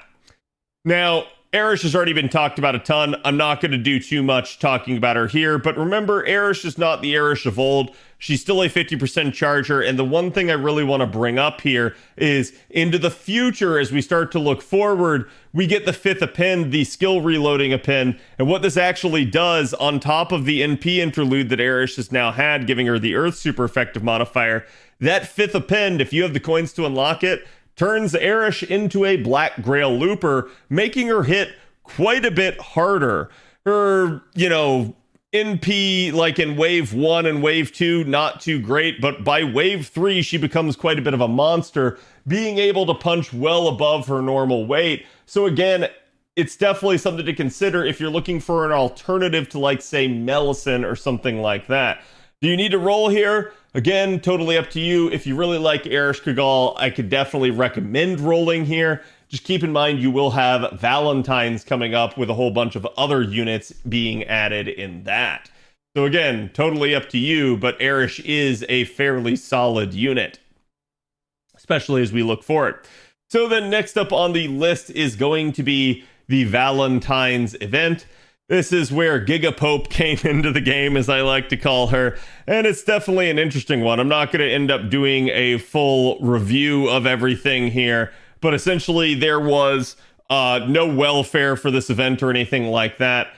Keep in mind, you do normally get a summoning rerun, including Bizette. If you really like Bizette, she's a really, really strong unit. She's got that counter. Definitely a unit that can really pop off for you, especially in a challenge environment, and just an all-around fun unit to use. She's one of the most fun units in the game, if you ask me. You can also see you have other limited units on Raid Up. MHX Alter still really, really good. Absolutely crushes damage numbers. Her biggest issue is that she doesn't really have that much in the way of survivability or charge, but still a awesome boss-killing Berserker. Shikibu still really good for, again, anti-demonic AoE arts caster here, But really, the primary reason I think a lot of people end up using Shikibu is going to be her AoE buff removal resistance that she can provide the party. Definitely good for some challenge fights. Umu Bride still going really, really strong. Works really well as a sort of third support in any sort of arts or quick system. Again, she's a flexible unit. She could be your single target damage dealer, or she can end up being, again, something like a support unit for you. Karen, still one of the hardest hitting rulers in the entire game and one of the hardest hitting extra class units in the entire game. A lot of people just still don't realize this, or they've chosen not to like her for various reasons. She is a Black Grail Looper. She is a really, really solid unit, even though she is AoE quick. I do recommend checking her out and seeing if her personality and her kit are to your taste, but she definitely hits like a Mack truck. Semiramis, absolutely cannot recommend at this current point in time. She is one of the most unappreciated units in the game, given the fact that she is outpaced by almost every other AoE assassin at this point. She quite literally is passed by most of the welfares and all of the other AoE assassin SSRs. So to me, she really needs some upgrades. Hopefully JP gives her some this year, but I really do not recommend rolling her at the current point in time. Say Shonagon, still a little bit of a wonky unit to use, but definitely a really, really nice one in the sense of having, again, some potential capability for basically damage scaling with her triple sort of power modifiers that are in there. And again, definitely some staying power in the challenge scenarios with some survivability, some party charge. So even though she's AoE quick, she doesn't have the best loop ability. She could definitely be made to brute force loop and still deal good damage if you have the right setup. Again, you guys can see sort of the rate that these are going to go and the various craft essences that are on rate up with them. Highly recommend checking out Valentine's Witches. It's a very good invincibility pierce CE. Again, all attack scaling. Taking a look at some of the others here. Chocolate Heavens, also a really good sort of Black Grail alternative for quick units. That is to say, it's not going to deal nearly as much damage as Black Grail, but if you want to start from zero and you still want good damage, but you can't quite make Black Grail loop because you need a little bit more refund, Chocolate Heaven is great for that. Bittersweet can also be a decent alternative to something like Volumen. It is all attack scaling. It does give NP damage up. It's a little bit of hybrid between defense and offense there. And just seeing if there's anything else. Pharaoh Chocolotl here is not a bad one either. Cute Orangette, still a really, really, really, really solid challenge fight CE. Again, all attack scaling, NP gen, and NP damage just mean that C is just going to keep performing well the entire time. Street Choco Maid, again, don't really recommend. It's not that, I mean, the artwork's fantastic, but the effects of it are not too great. And that's pretty much all for the CEs on this banner. So again, this is summoning banner for the rerun. This will come out basically a week later. And then you have the initial summoning banner with Popes Johanna. So Johanna is going to be, again, one of our new units here. She is going to be a really interesting one, if you ask me. She's not necessarily going to be your main primary damage dealer type unit, but she works as sort of one of these newfangled support damage dealer hybrids where she's AoE arts NP, but she also has supportive capability. Now, with her being a ruler, she's going to take way less damage, but again, that does mean that things like the attack power are going to be a little bit more suffering in the face of having the higher HP. She also only has the double arts deck. I really wish she had triple arts, but I think the devs were maybe a little bit afraid of giving her a triple arts deck. You can see she has the ability to increase one ally's critical star absorption of arts cards for 3 turns, increase their critical damage for 3 turns, gain critical stars every turn for 3 turns on top of that. So kind of a functional mini 2030 with some crit sort of support there. Her second skill increases the party's arts performance by 20% for 3 turns, grants the entire party debuff immunity. Again, a really, really nice effect in certain scenarios. Basically, damage cut of 1,000 and a self-charge of 30%. And her third skill here charges the party's NP gauge every turn for 3 turns by up to 20%, increases the party's attack for 3 turns by 20% as well. So you can see she's very much somebody that's like, hey, I'm going to take out a wave, maybe even 2, but I'm also going to be the setup person trying to help somebody else get to their NP. And as you can see, she has power mod of 50% against evil alignment enemies. Remember, power mod affects not just the NP itself, but also any carding. She's going to deal damage to all enemies and then buff block 1 time 3 turns on all of them. Definitely a very strong effect for just sort of kind of debilitating the enemy and stopping them from doing things that could harm the party. Then she's going to deal super effective damage to anyone with the man attribute. So again, man, evil, if you have that combination right there, that's a sign to use Johanna. She could be really, really strong in the right set of circumstances and really just a good support unit. She can be useful even in the own 90++ event the 90++ node for this event. So again, it's up to you whether or not you need to roll her. I do think the concern with her, just kind of re-looking at her, she's a limited unit.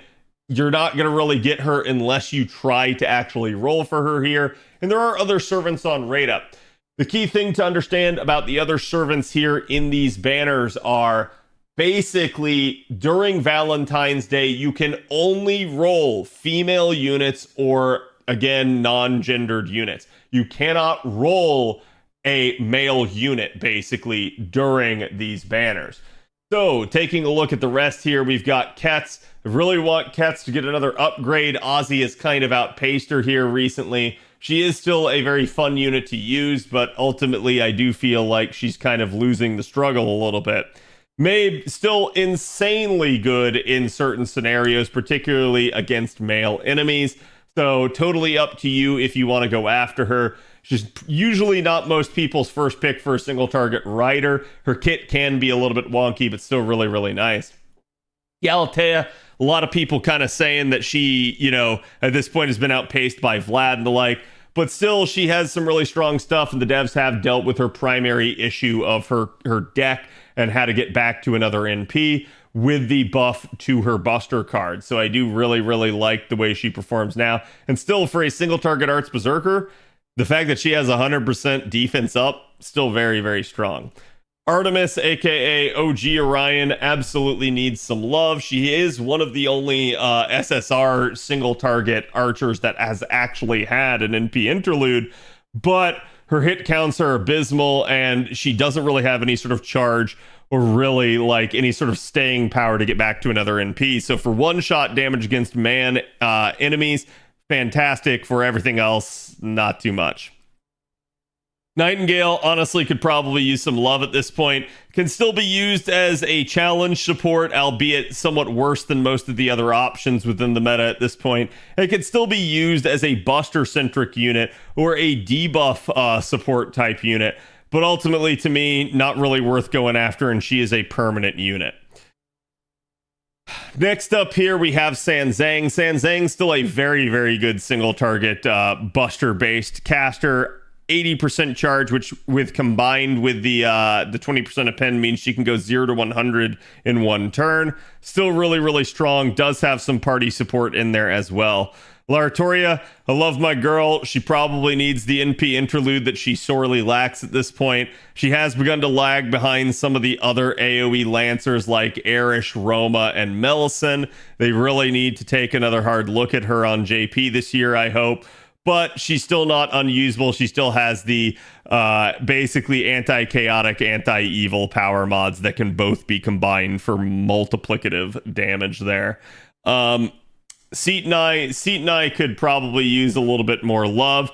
She is, to me, even though the devs have given her a little bit of attention, she's still outpaced by Melt. Melt's kind of the go-to, and with her being story locked, it's not easy for people to get their hands on her. So I think they need to go back and look at Seatonai again. Osaka Behime still definitely has some niche uses, like things like buff removal and stuff, but to me, ultimately, using her outside of fun solos and stuff like that, I really don't see the point of Osaka Behime at the current point in time, and they need to give her a little bit more identity. Tamamo, still a fairly good art support. Not necessarily the most meta of units. She's definitely more in the challenge category. Cooldown reduction, really, really strong for arts compositions, though, and a lot of people overlook Tamamo and how strong she can be. Definitely recommend picking her up no matter what type of account you have. Anastasia finally got some love, but still not the best situation for her. We have some pretty high octane AoE casters at this point. She's definitely come a little bit of the way with some of the attention they've given her, but it's up to you to determine if she's the one that you want to go after, or maybe someone else later in the year like Tonalico/Ace, if that's who you're maybe got your eyes set on. Janako has managed to find at least a little bit of an identity with her buff. I do think she can be useful, at least at this point in time. She's come a long way from pretty much having no identity whatsoever, but I still think Janako can maybe use a little bit of tweaking. But ultimately, at the end of the day, her primary niche always kind of has just been she is a permanent moon cancer that everybody can kind of get.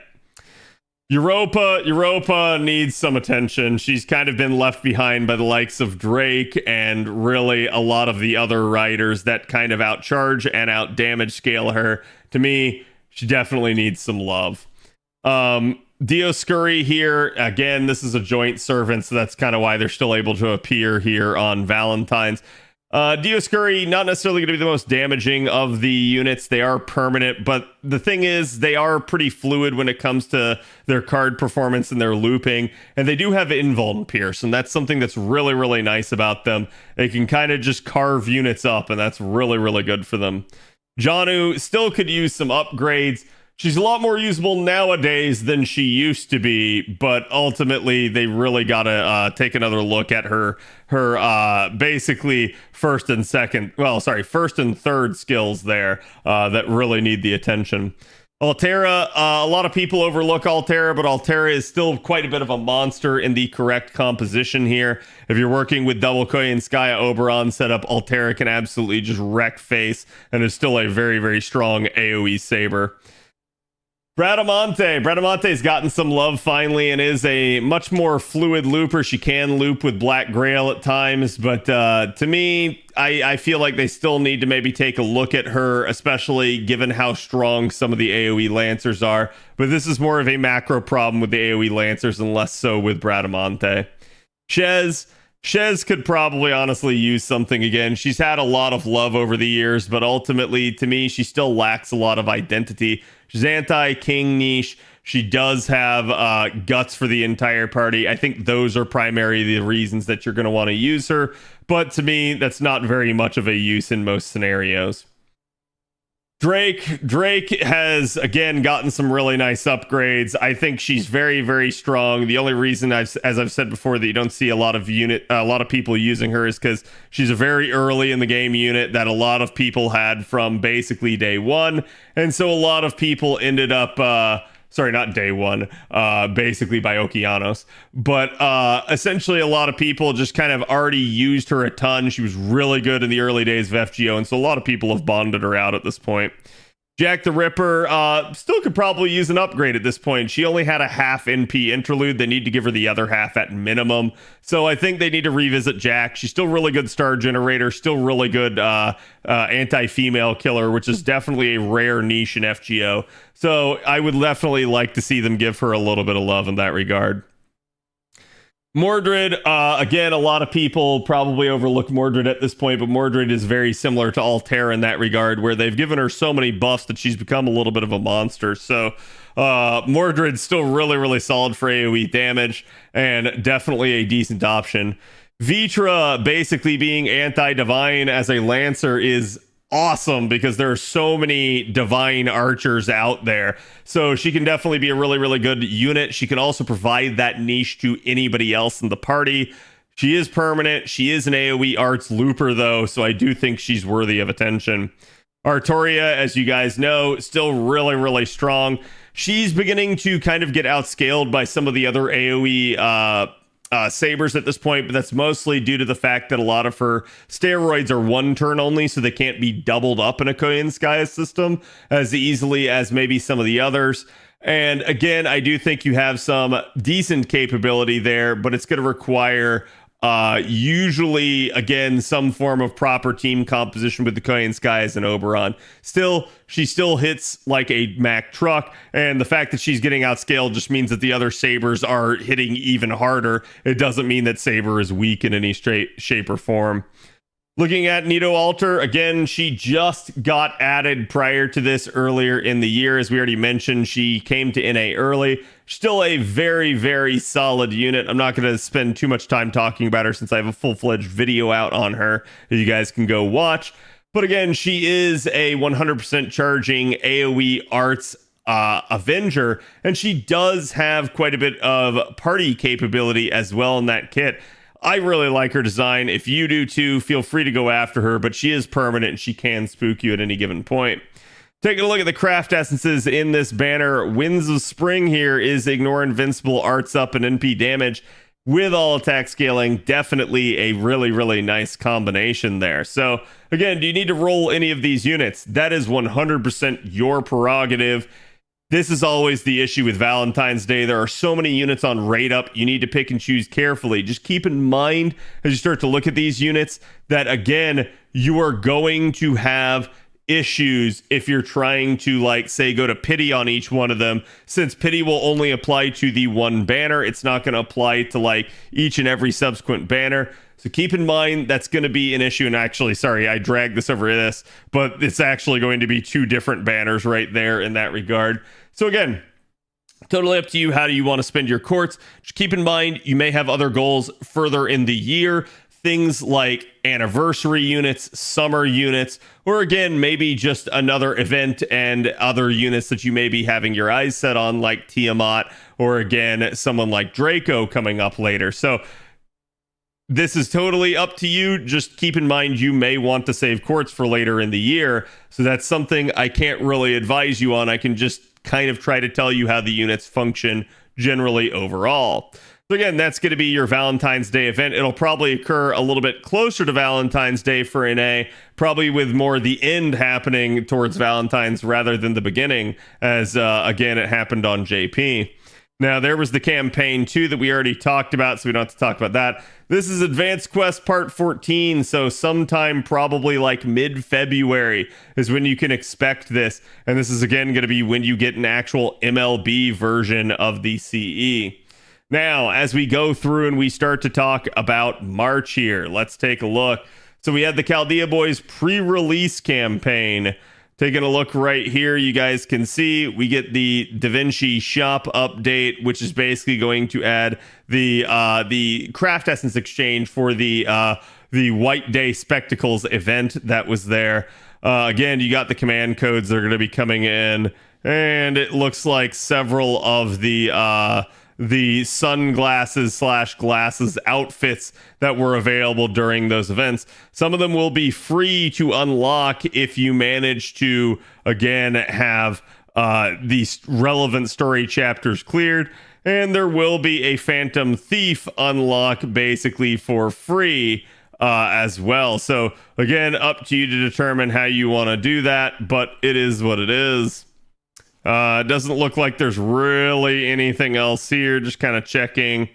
Looks like they added Arthur's trial quest for free. And then basically, yeah, Amakusa's trial quest for free. All right. So with that, we have the White Day Memorial Summoning Campaign. And you guys can see this is going to include Arjuna Alter, Amakusa Shiro, Odysseus, Moriarty, Arthur, Dantes, and Waver. Now, talking about things in general here, basically Arjuna Alter is still really, really strong. I see videos, sorry, not videos. I see people asking me all the time about a video that I made in the past about like Arjuna Alter versus Morgan, and like, is Morgan still strong? Is Arjuna Alter still strong? The answer is yes. Both of them are still really, really strong. Arjuna Alter still packs a wild punch. He is going to get some competition this year because there is going to be a buff to basically, sorry, not Musashi. Raiko, basically getting her 30% charge. So she is going to have some power mod status over him in that regard, and still kind of have the same sort of composition and party setup and charge scenario. But Arjuna Alter still on average just going to kind of hit a little bit harder. So it's up to you to determine if you want to get him if you don't already have him. Still a really, really good unit, but we have a lot of really, really good AoE berserkers at this point in time. Amakusa Shiro still does really good damage for an AoE buster ruler.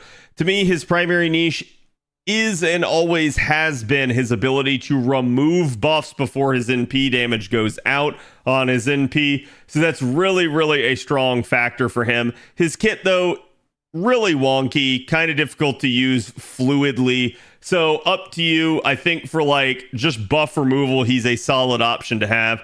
But there are other units in the game that can do that now.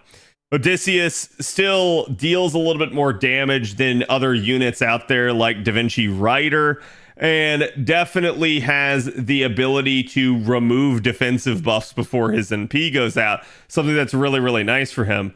But a lot of you guys may be rolling around with like Khadroth and stuff like that. So it's up to you to determine if that sort of kit is something that you would be interested in. I'm going to say most people probably have a decent option in place of him, but it is what it is. Moriarty has definitely come a long way. They've fixed some of his more glaring issues like the star consumption on his skills and stuff. Though admittedly, now the Buster system provides stars quite easily, so it's not too big of an issue for him. To me, he could still probably use something like an NP interlude at some point, and a lot of people have looked at that and said like, whoa, but that would make his damage really strong, and I'd be like, yeah, but the problem is the archer class is getting raided by quite literally like 3 different other classes and niches. So to me, Moriarty could still use a little bit of an upgrade, but still a very solid unit for what he is. Arthur here has gotten an upgrade, still needs another one. To me, he needs that NP interlude. It'll move him quite into the echelon of really good sabers, but his most recent upgrade did make him a lot more viable. So it's up to you to determine if he's somebody that you want to get, but there are a lot of strong AoE sabers at the point in time. Dantes, even though he is a very early unit in the game, he is a really good unit still to this day. He is a quick looping, black grail looping, and buff stripping AoE, again, quick Avenger. So really, really a solid option. Still one of the more fun units in the game to use, if you ask me. And again, he's just a all-around solid option.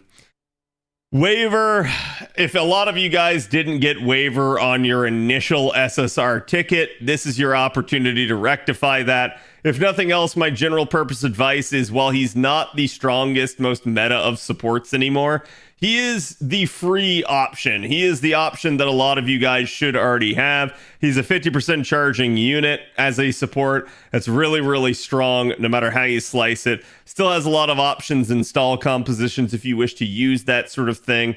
And again, he is sort of just the catch-all that works with every single composition. So to me, definitely worth having, if nothing else, just to have another 50% charger. Taking a look at the schedule here, you guys can see here just briefly how it's probably going to work out on NA. The dates will not be the same, but you can see kind of the staging order. Looking at the craft essences here, you can see One Night Dream. To me, not really that good of one. Taking a look at some of the others. Water Gun Battle here is ignore defense, which is a relatively rare thing. Quicken Buster, it's attack, all attack scaling, so that one's not too bad. Taking a look at 2021. Club Argonauts here is not bad. It's invincible pierce and crit damage with all attack scaling.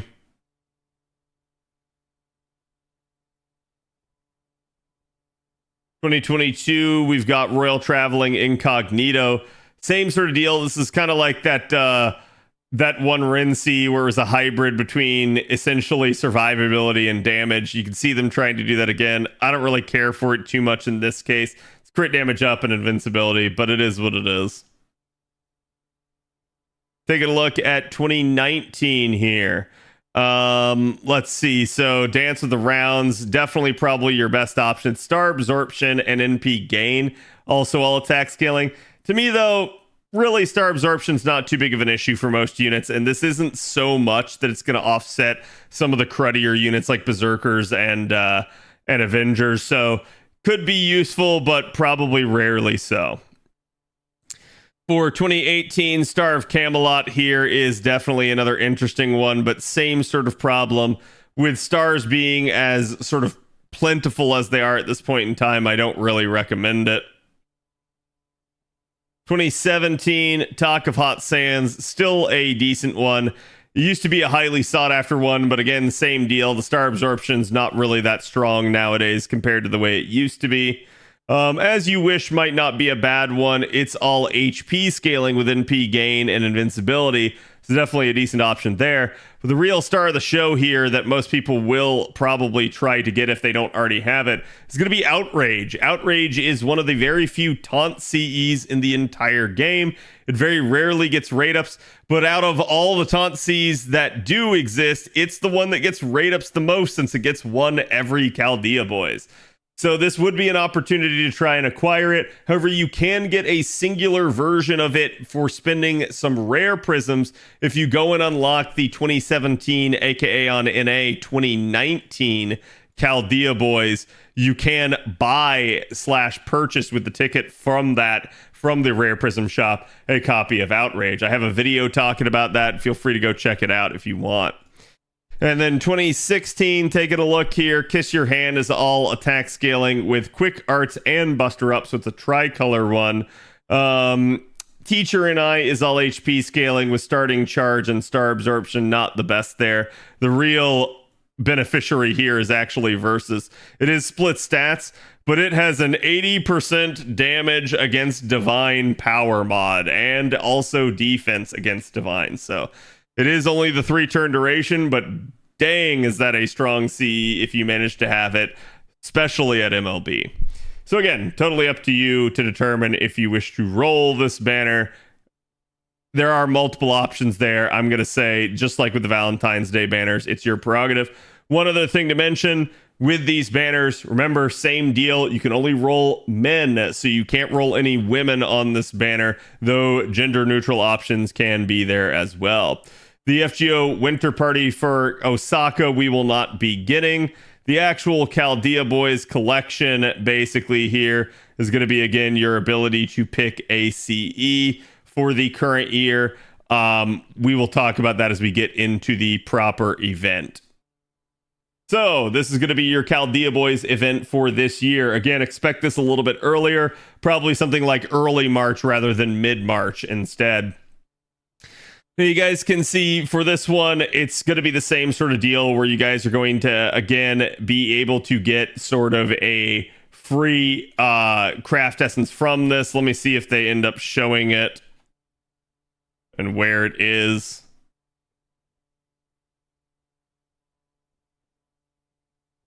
This was when we got a strengthening to Demia. Again, a actual charge and improving the Quick Arts and Buster Up. There's my summoning banners.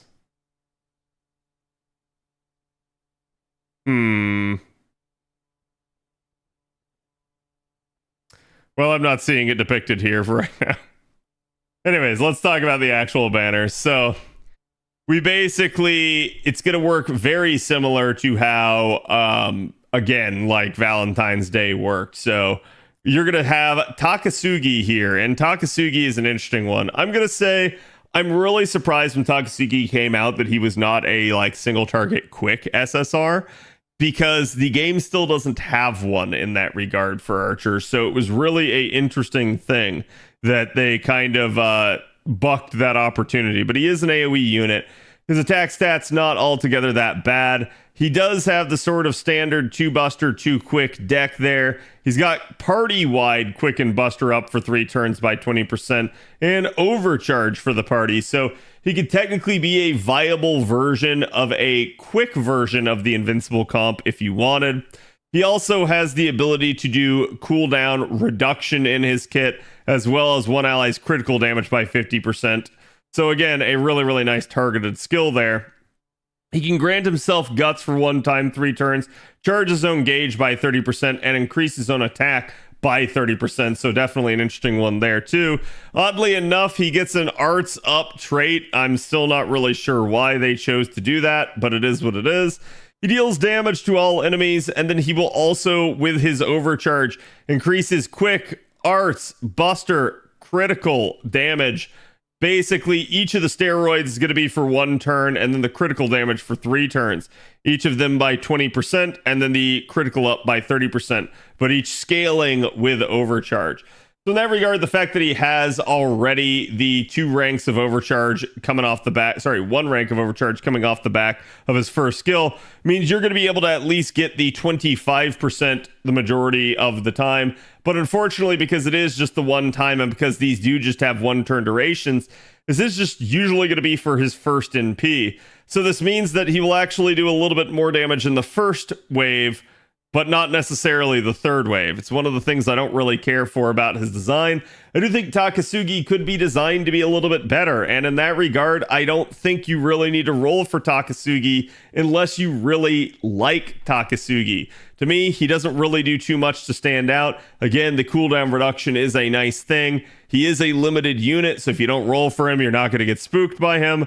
But again, I do think that this is one of those that's going to very much be in the eye of the beholder, especially with some of the stronger units coming later in the year. I think, again, if you really, really like him, feel free to go after him. He's not going to perform poorly, but he's not going to necessarily be this like most amazing archer that you've ever seen.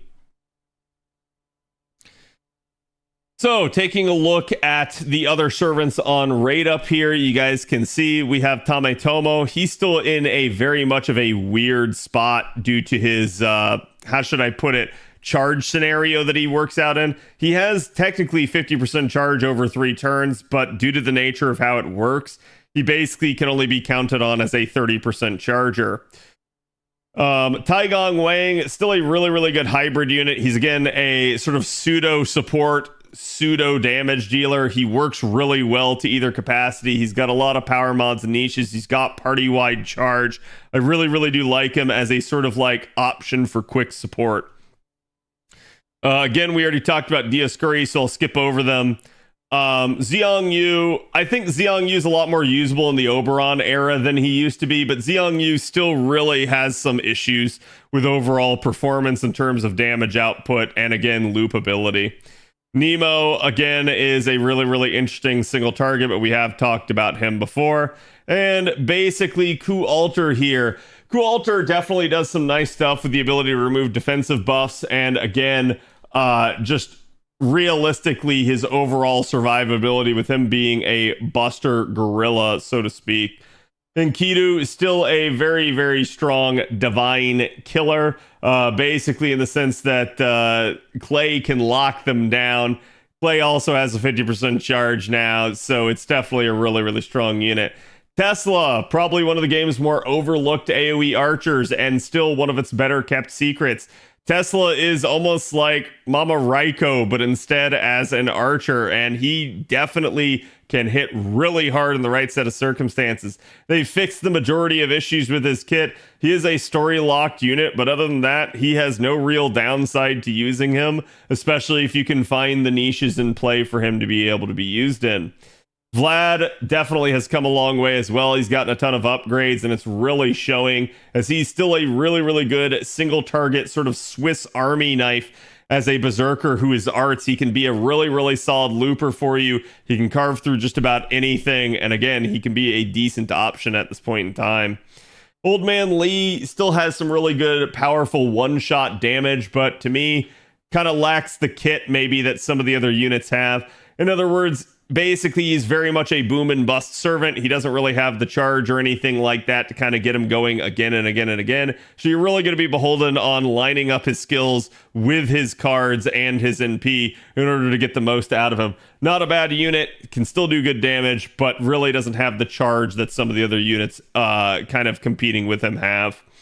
Achilles, still a really, really solid card performance and loopable unit. He's definitely helped out a lot by the existence of Summer Scotty and Oberon. If you're trying to loop him, definitely has come a long way in that regard. But to me, can still be useful in challenge scenarios.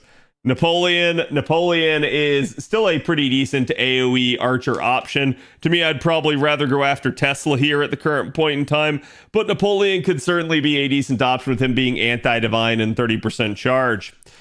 Ozzy is sort of your single target damage king for the riders at the moment. He's still got his party-wide charge, his party-wide charisma, his Imperial privilege that can give him a ton of damage, and he is again one of the only Imperial privilege units that can just automatically get all of the effects due to his buff success rate up skill on his third skill there. So again, a really, really nice unit to pick up if you need a strong single target rider. Karna still pretty decent in terms of him being an AoE divine killer. He doesn't necessarily compete as well in damage as he used to, but they did fix his major issue with his 25% charge, just making it 30% that he should be getting this year.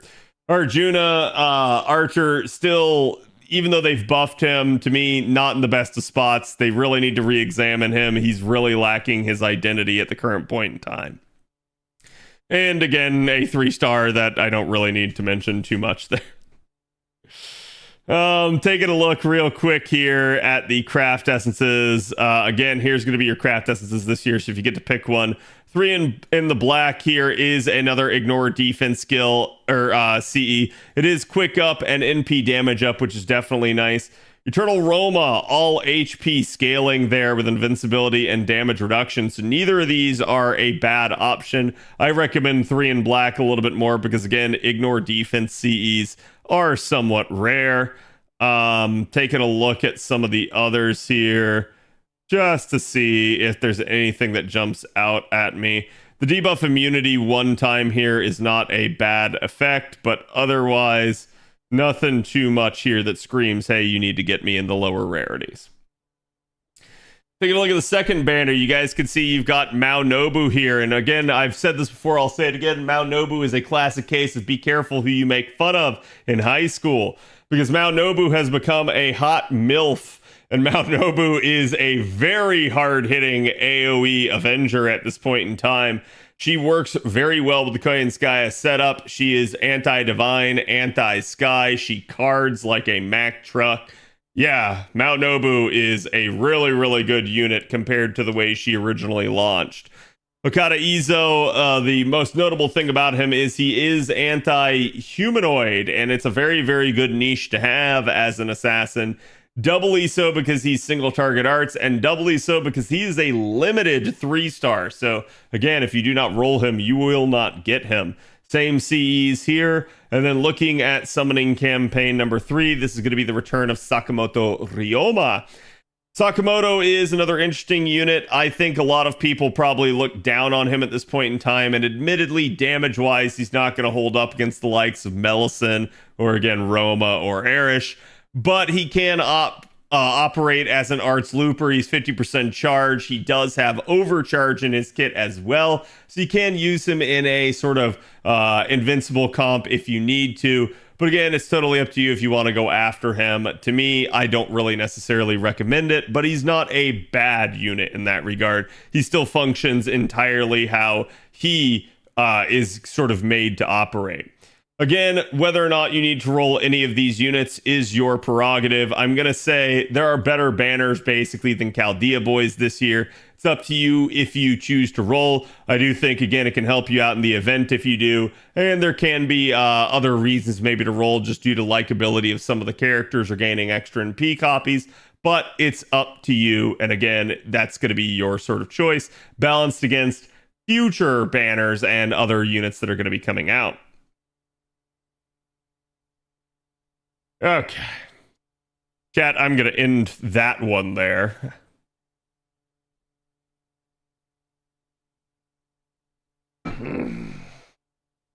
That was already beginning to destroy my my throat there a little bit. I'm actually surprised. We are already in March, and I am basically done with March. So we did really good for like, hey, I had like an hour here. So, like I said, not going in-depth analysis on every old unit and just saying a brief blurb about them. Way faster. Way faster. Because that was basically the problem that I was having. Is that like, man, if I had to go through every single unit in depth again, just kill me now. Like, because the banners, in fact, like, this year is one thing. The year JP is going into, I don't know. They literally have already said that like by April, basically, they are gonna have like every unit on rate up. Like, ain't no way. Ain't no way. Because that's still like, oh, that's just by April. They're still going to have other banners the rest of the year. So. Do you get distracted by the pre-campaign? Well, I do want to like talk about each individual thing because banner review is talking about, again, the banners, right? So like the fact that there is a banner there to roll, definitely something I want to talk about. But yeah, I'm not going to spend too long on each individual thing. It's more just like, hey, this is the general flow of the year. This is how we can expect things to happen. What I should probably do is I should probably get an image of the roadmap that they got and like have it open on the side. Because that way I don't like say something stupid when they've already announced when something's going to be. We can always like a previous analysis if we want to know more. Yeah, basically. And that's the thing. Is like I kind of just went like, no, man, it's just really not worth it in that regard. Okay, chat. We are going to end things here for tonight. Let me see who all is on.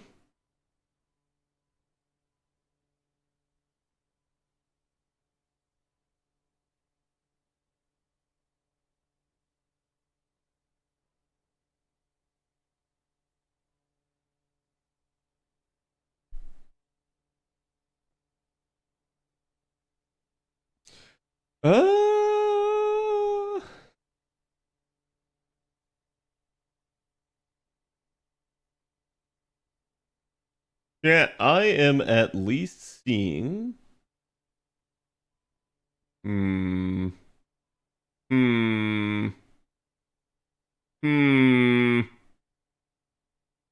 send you guys over to Kuan. I haven't rated Kuan in a hot second.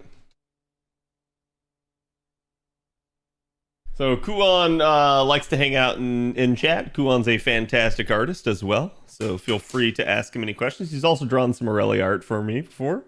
So go give Kuan some love. I'll be back tomorrow, and pending more JP news and buffs and things like that, we'll be doing this again. So again, the goal is going to be try to get banner review done, but like this week, but we'll see, right? Like it's going to depend on how long it takes me, and certain parts of the schedule go faster, others go longer. All right, anyways, thank you guys for being here. Thank you guys for all the support. Don't forget, check me out on Twitter, YouTube, Discord, Twitch, you name it. So I'll see you guys for the next one. Go Kuan my love, and have a good evening.